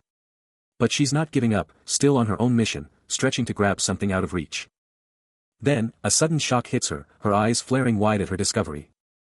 Across the room, Jiho Seol is already holding his prize, a small, dark object clutched in his hand, mission accomplished. Suddenly, a blinding pink light bursts from Lee Seo-la's chest, and she triumphantly declares, "Found it." Jiho Seol, not to be outdone, points to his own find on the desk, a dark coin, flashing a confident smile. But Lee Seo-la is completely mortified, her face turning a fiery red. Jiho Seol just stares, totally confused, a giant question mark practically floating above his head as she still glows pink. Then, with genuine worry, he asks, "Did I seriously hurt you or something?" The clock ticks down to midnight, and Hyun Sang-min's score. A big fat 0. Meanwhile, Sain Sang-a is down for the count, lying still with a big goose egg next to her name. But then, Seol Ji-hoo pops up in a dark hallway, phone glowing blue, and bam. A massive 1,532 coins. He's crushing it. Next up, Yoon Seo-la's score flashes, and yep, another 0. Tough crowd. And back to Sain Sang-a, still out cold, glowing softly on the ground. Suddenly, a classroom desk erupts with an intense, ethereal blue glow, its power surging outwards. Later, in a tense, private meeting, Lee Seo-la drops a bombshell on the man opposite her, revealing she's gained an incredible new ability. Her eyes fixed on a mysterious, glowing blue fragment, he immediately demands to know about the debris from the shattered peak book. The suit man clarifies, stating her power only manifested after the peak book was opened, hinting at a massive secret. Lee Seo-la, her face etched with a mix of confusion and determination, confesses she's completely in the dark, but has no choice but to trust this new path. While she eats, the suit man watches her with a proud, knowing smile, commenting on her incredible growth. With a cheerful grin, he offers her more food, his gesture surprisingly warm. Still reeling from her own awakening, she confronts the white-haired man, demanding to know just how many powers he's hiding. He pivots, his eyes sharp and unyielding. A shockwave hits her as the truth dawns, she's not alone in this new, wild world. He's taken aback, immediately asking about Yoon Seo-ra. Cut to a tense meeting with the suit man, where he drops another bombshell, Yoon Seo-ra has mana too. The suit man can only manage a stunned "oh." A surge of blue energy crackles around him as the terrifying implications click into place. If his instincts are right. Then Lee Seo-la is walking straight into a death trap. She stares him down, demanding answers. His face grim, he delivers the chilling warning. The revelation hits her like a physical blow, and she finally puts a name to the face. A heavy tension grips Jiho Seol's face. As he locks onto a small, humming device in his hand. His eyes dart up, then back to his phone, a chilling unease creeping into his expression. Then, a terrifying announcement rips through reality, the hour of the dead has now begun, and the once bright office is swallowed by an ominous darkness. Amidst the sudden chaos, a drawer bursts open, revealing a trove of supplies. As Jiho-seol frantically tears through the darkened room with a flashlight, his breath ragged. He plunges his arm deep into a shelf, a desperate plea escaping his lips, "Just come out already."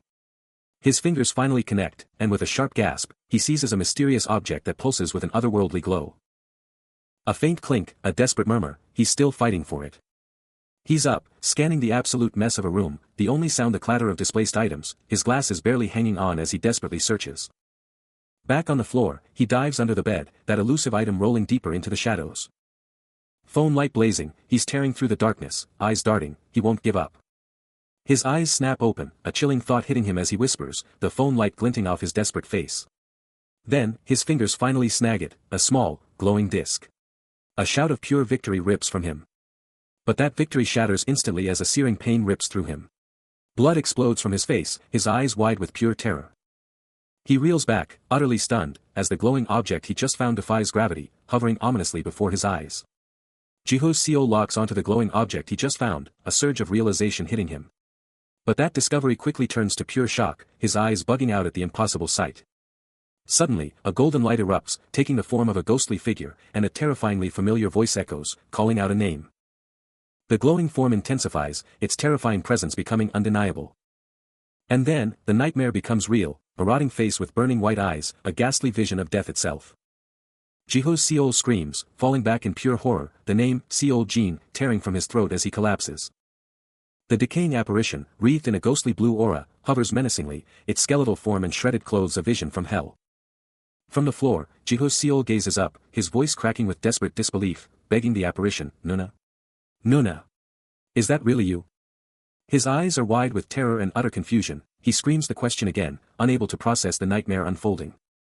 The horrifying apparition of Seol-jin closes in, her spectral form glowing with an eerie blue, delivering a chilling message to Jiho-seol. Her face twists into a silent, agonizing scream, a truly grotesque vision of pure horror. Jiho-seol is drenched in cold sweat, barely able to stammer out a desperate plea, his mind completely blown by the impossible horror before him. Seol-jin's eyes blaze with an intense, malevolent red, and she whispers a name, a ragged sound that rips right through his very soul. Blood tears stream from her blazing red eyes, as she declares a twisted, undying love. Overwhelmed by sheer terror, he bolts. His frantic footsteps pound as he risks a glance back at the nightmare chasing him. He races through a dimly lit hallway, his phone's beam desperately slicing through the suffocating darkness. Clutching his head in pure anguish, he makes a desperate vow, he'll wipe out every single obstacle and bring her back, whatever it takes. His eyes lock onto an unsearched room, a new frontier in his desperate, relentless quest. He's moving through the shadows, a silent force, fueled by a power he's always known he possessed. His steps are heavy, a moment of tense quiet before the storm. But a worried ally steps up, demanding to know why he's going alone and pledging to do whatever it takes to save her. Another friend, her face a mask of concern, presses him, "Are you really doing this for her?" He stands firm, declaring he'll be back, but not before he tracks down Yoon-seol and takes on the ogres. Meanwhile, a seasoned veteran, cool as ice, simply nods, ready to back the leader's play. But then, a blood-curdling scream rips through the air, sending both him and his friend into a state of pure, unadulterated panic. The chilling moment is underscored by a framed photo, a haunting glimpse of a woman and a child, a stark reminder of everything on the line. Jiho-seol is absolutely shaking, a deep tremor running through his entire being. He's still shaking, standing right in front of this ominous, closed door, and you can practically feel the dread radiating off it. Then, footsteps start echoing down the hall, getting closer with every tap. Suddenly, a whole crew shows up at the doorway, their faces screaming worry as they try to see what's lurking in the shadows. Hyun Sang-min's eyes practically pop out of his head, and he can only stammer out a shocked question.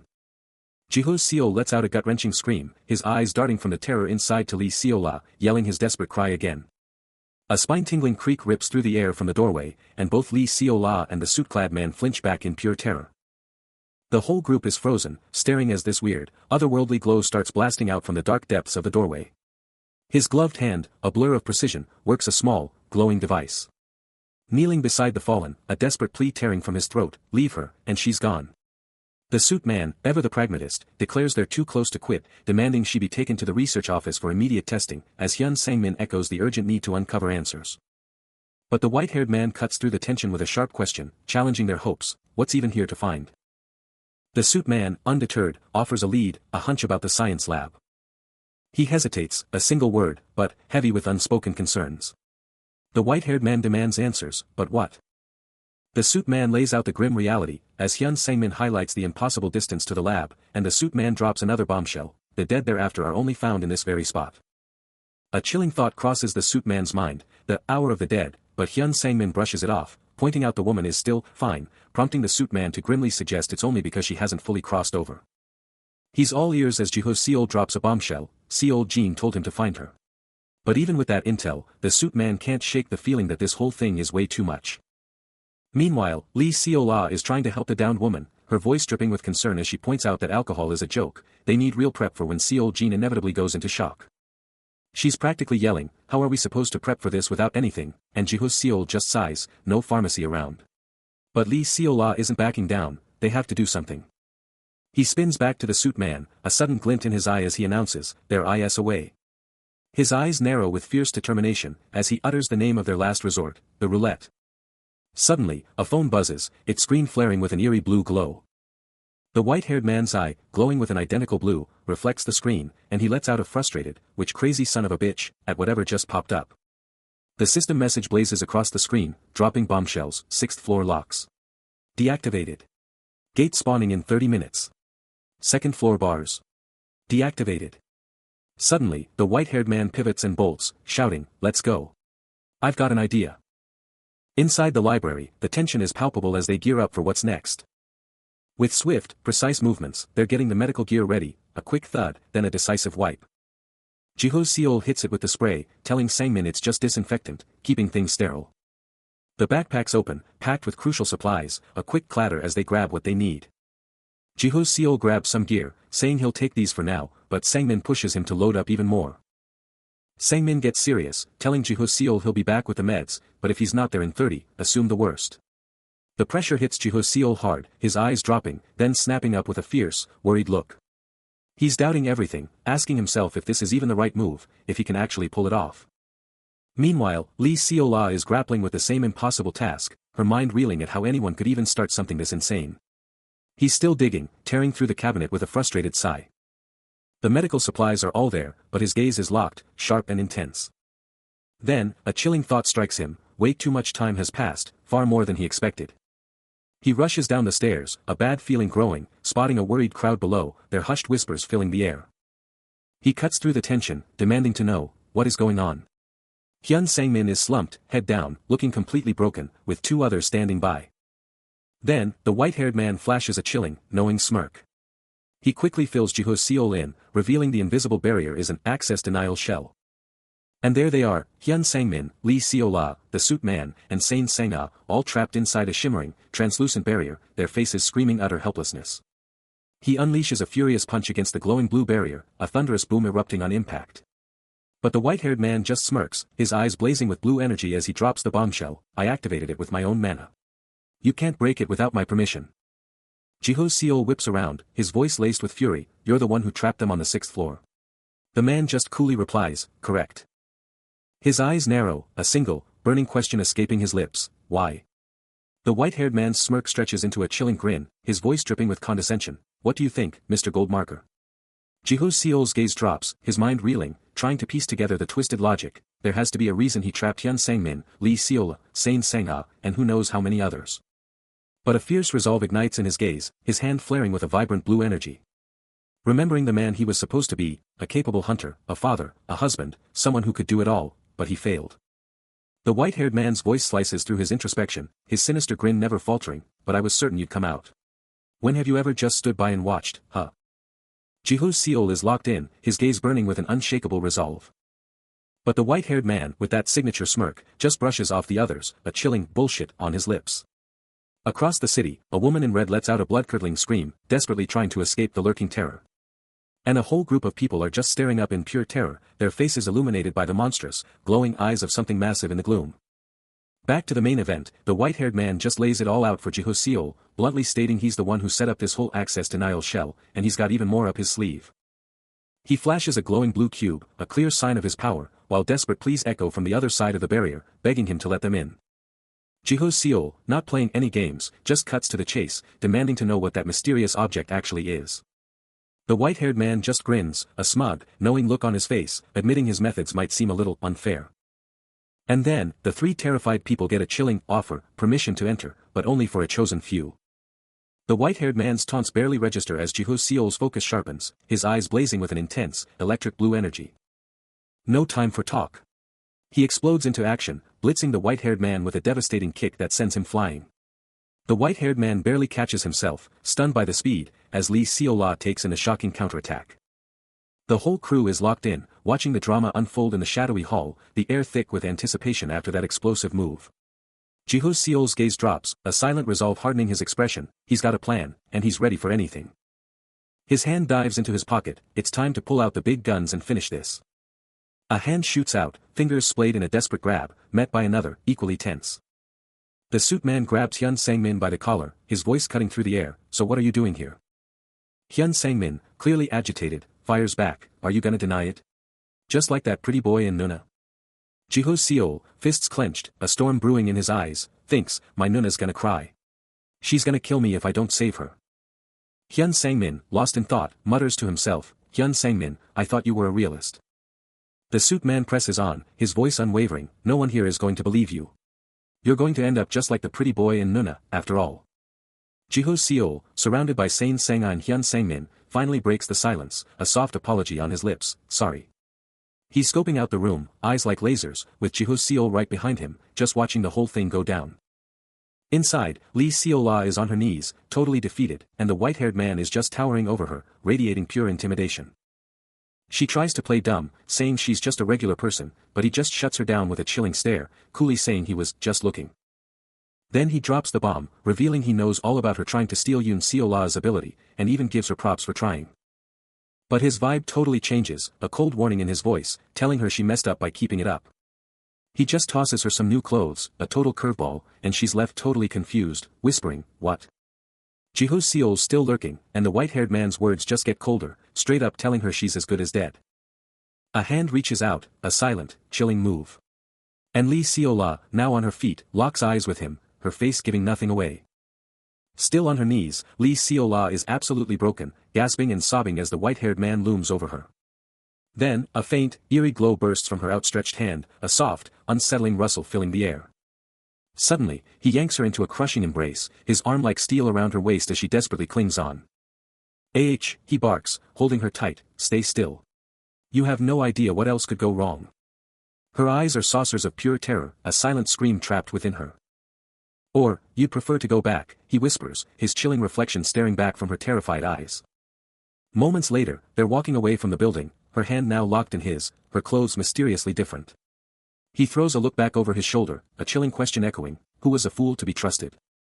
Jiho-seol watches them disappear, his mind racing. And now he's gone, he mutters, this is beyond complicated, my friend. The truth? It's buried deep, isn't it? The white-haired man was still dragging Lee Seo-la, her face a mask of pure anguish. With a chilling calm, he forced her to confront her own weakness, then twisted the knife, asking what would happen now that her protection was gone. Jiho-seol observed from afar, a burning question in his soul, was he really supposed to save the weak? Was it true that all strong people were evil, and only the weak were kind? The white-haired man and Lee Seo-la, now in new clothes, strode away, his voice a sinister whisper.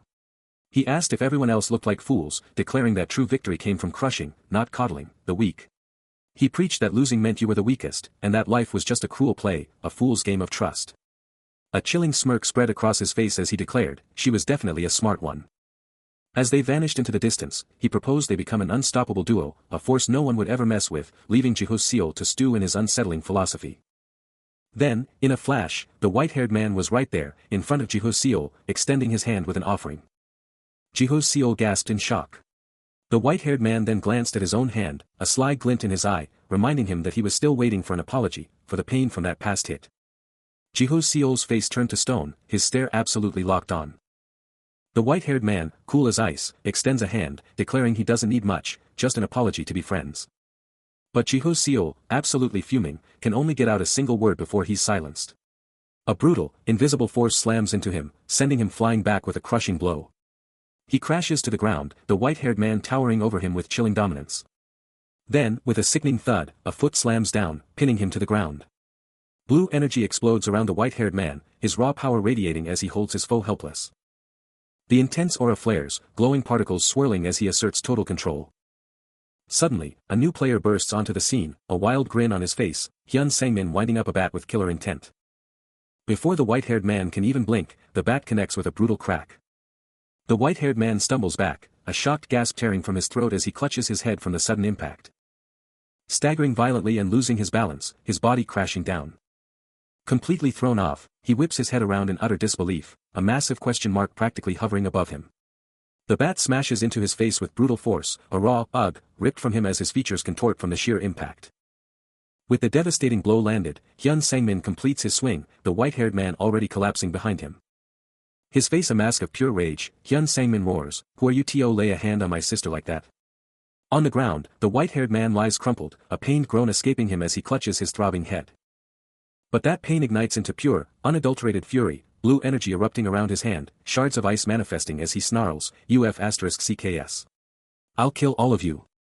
Amidst the escalating confrontation, Ji-Ho-seol remains utterly immobilized, his feet still trapped by the white-haired man's pulsating blue energy. Still reeling from the brutal hit, he's down, gasping for air. His hand clenches into a furious fist, the words burning in his mind, "Never. In my life." Hyun Sang-min looms over him, foot practically on his head, spitting out with pure venom, "Have I met a perverted fucker?" Nearby, Lee Seo-la lets out a blood-curdling scream, her face twisted in absolute horror. The white-haired man's eyes snap open, burning with raw, desperate fury, his face a mask of pain and surging power. Later, he's on his feet, alone in a grim hallway, staring down, plotting his next move in chilling silence. Meanwhile, a new scene unfolds. The suit man, Sain Sang-ah, and a long-haired man are huddled together, the long-haired man demanding to know, how did. The suit man calmly explains it was a disguising spell, revealing he'd sent them a signal beforehand, which is why they both caught on. He then locks eyes with the long-haired man, his expression dead serious, and asks him to consider just one thing. The suit man, ever the strategist, had a singular thought burning in his mind, he just had to see this play out with his own eyes, no matter what. Meanwhile, the dark-haired man, eyes narrowed, felt the same intense urge, he absolutely needed to see this through to the end.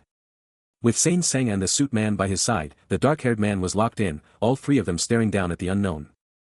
Then, it hit him like a truck, the dark-haired man's jaw dropping, utterly baffled at how anyone could get trapped like that, as Sain Sang let out a shocked cry. With a quick turn, the dark-haired man started to move, a soft, dirge sound marking his exit. A sly grin spread across the suit man's face as he called out, challenging if they'd actually passed his little game.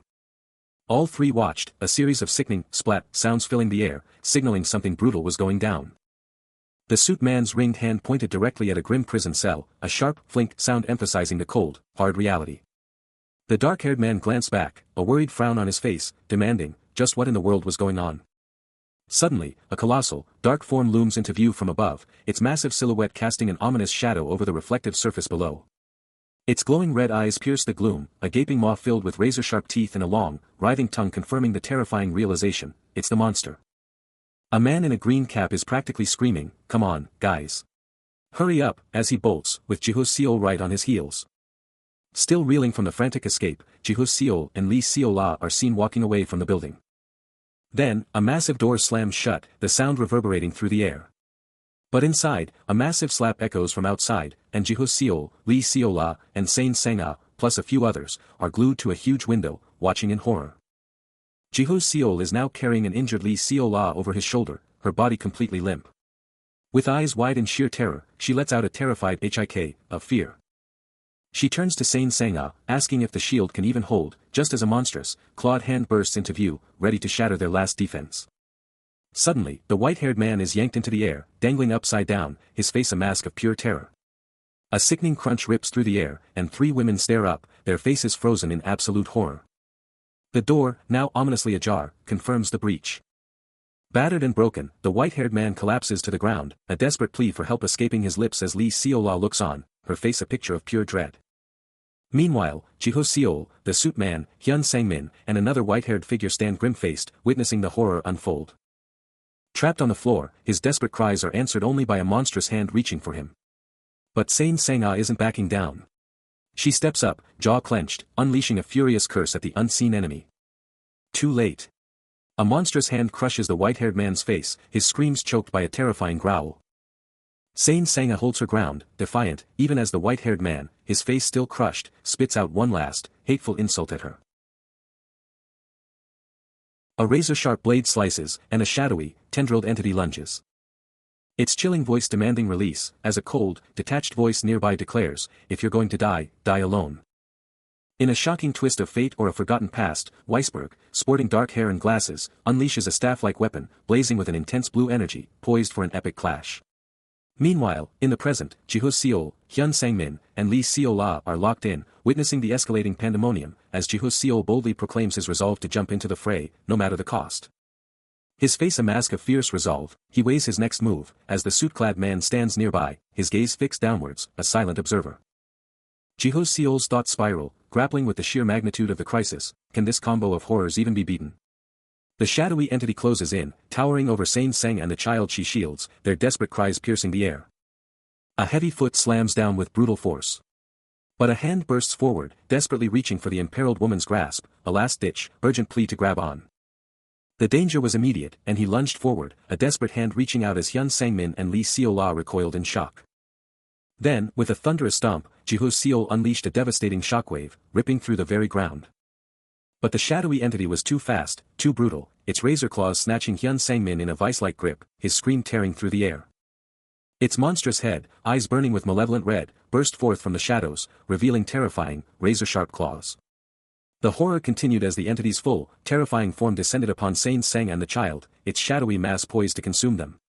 But Jiho Seol, his face a mask of pure determination, roared, now, as the monstrous entity let out a piercing shriek.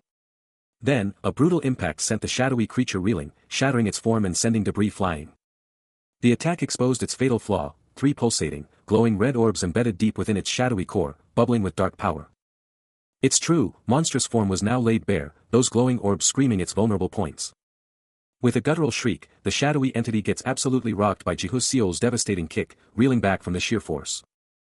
While the monster's still reeling, he's already charging up his next attack, a blinding orb of pure energy forming in his palm, ready to drop the hammer. But the entity, with its menacing red eyes blazing, isn't out yet. It's already recovering, its shadowy muscles coiling for a brutal comeback.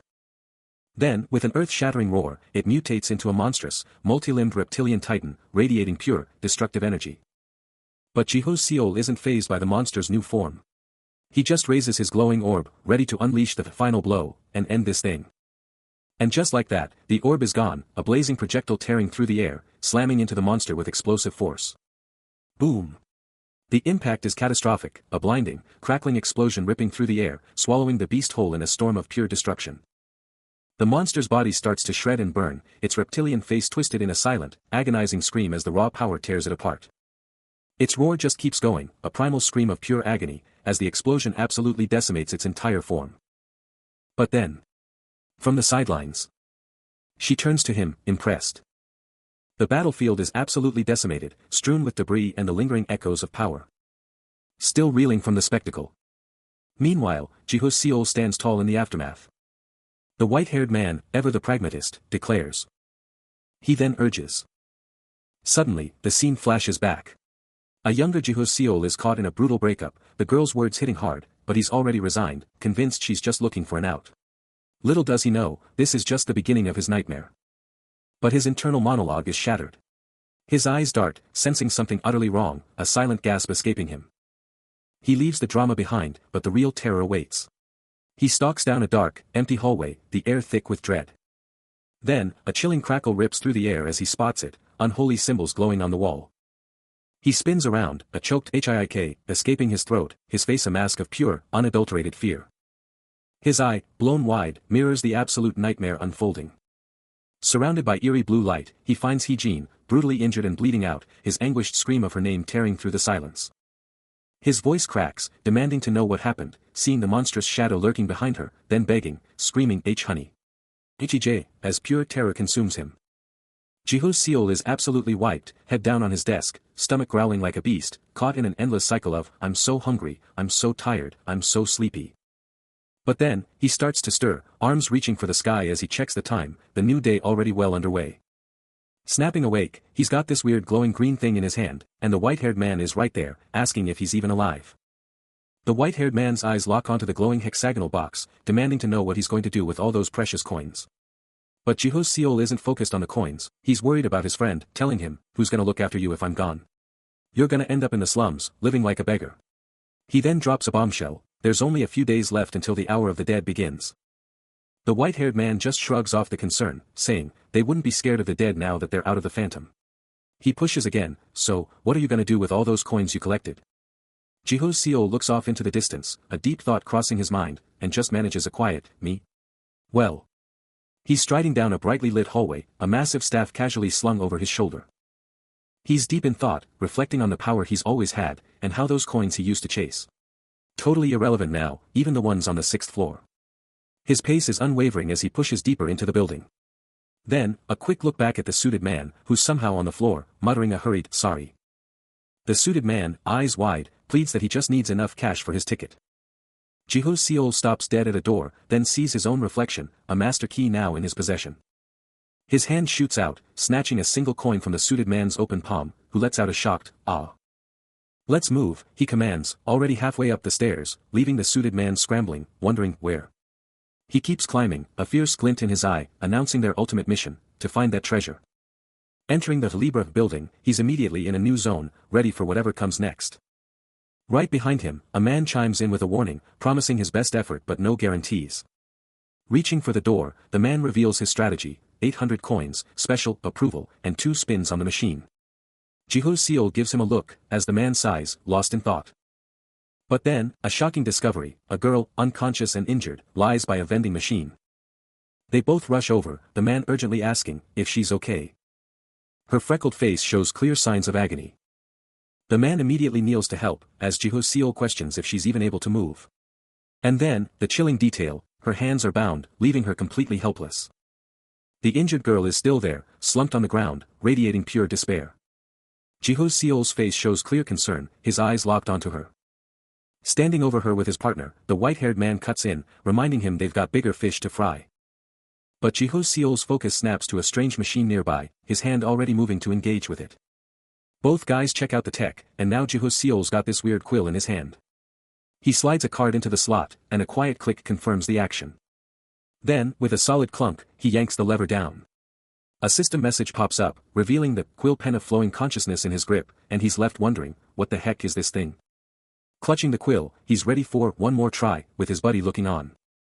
He's locked in, eyes glued to the numbers as they hit 299, then 300, a silent countdown reaching its peak. With a swift motion, he snaps his phone shut, the click resonating with finality. Now, alongside his sharp-eyed companion, Jiho-seo's focus intensifies, his gaze fixed on the unknown ahead.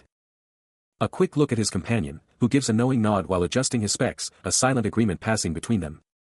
Their eyes now fall upon a mysterious box, brimming with vibrant, glowing spheres, his companion urging them to dive into the research. Behold the spell balls. These glowing orbs unleash blinding light and confusion when shattered, while their frozen variants lock targets solid for 3 seconds, each type boasting a rapid 1-minute cooldown. Jiho-seo clutches a dark sphere, his face etched with remorse, a quiet sorry escaping his lips. But his companion quickly steps in, assuring him his sister will get it, that life throws curveballs, yet they don't have to suffer through this alone. Jiho-seo's gaze drops, and a vision of a brown-haired woman flashes, her voice echoing, "Are you looking for this? Check out this glowing, amber liquid in a bottle, it's literally called the Potion of Revival." Jiho-seo and Hyun Sang-min are absolutely stunned, their faces a total picture of shock. And Jiho-seo just drops a bombshell, saying, "Someone told me we'd be killed yesterday." Then he spots Lee Seo-la's heavily bandaged arm, a grim reminder of what they've been through, and he can't help but ask, "But your arm, Cora?" Lee Seo-la just gives this sad, knowing smile, totally brushing off the potion's worth. "It's a useless item for a person who's alive," she says. Hyun Sang-min's face is just etched with pure worry, his eyes practically bugging out.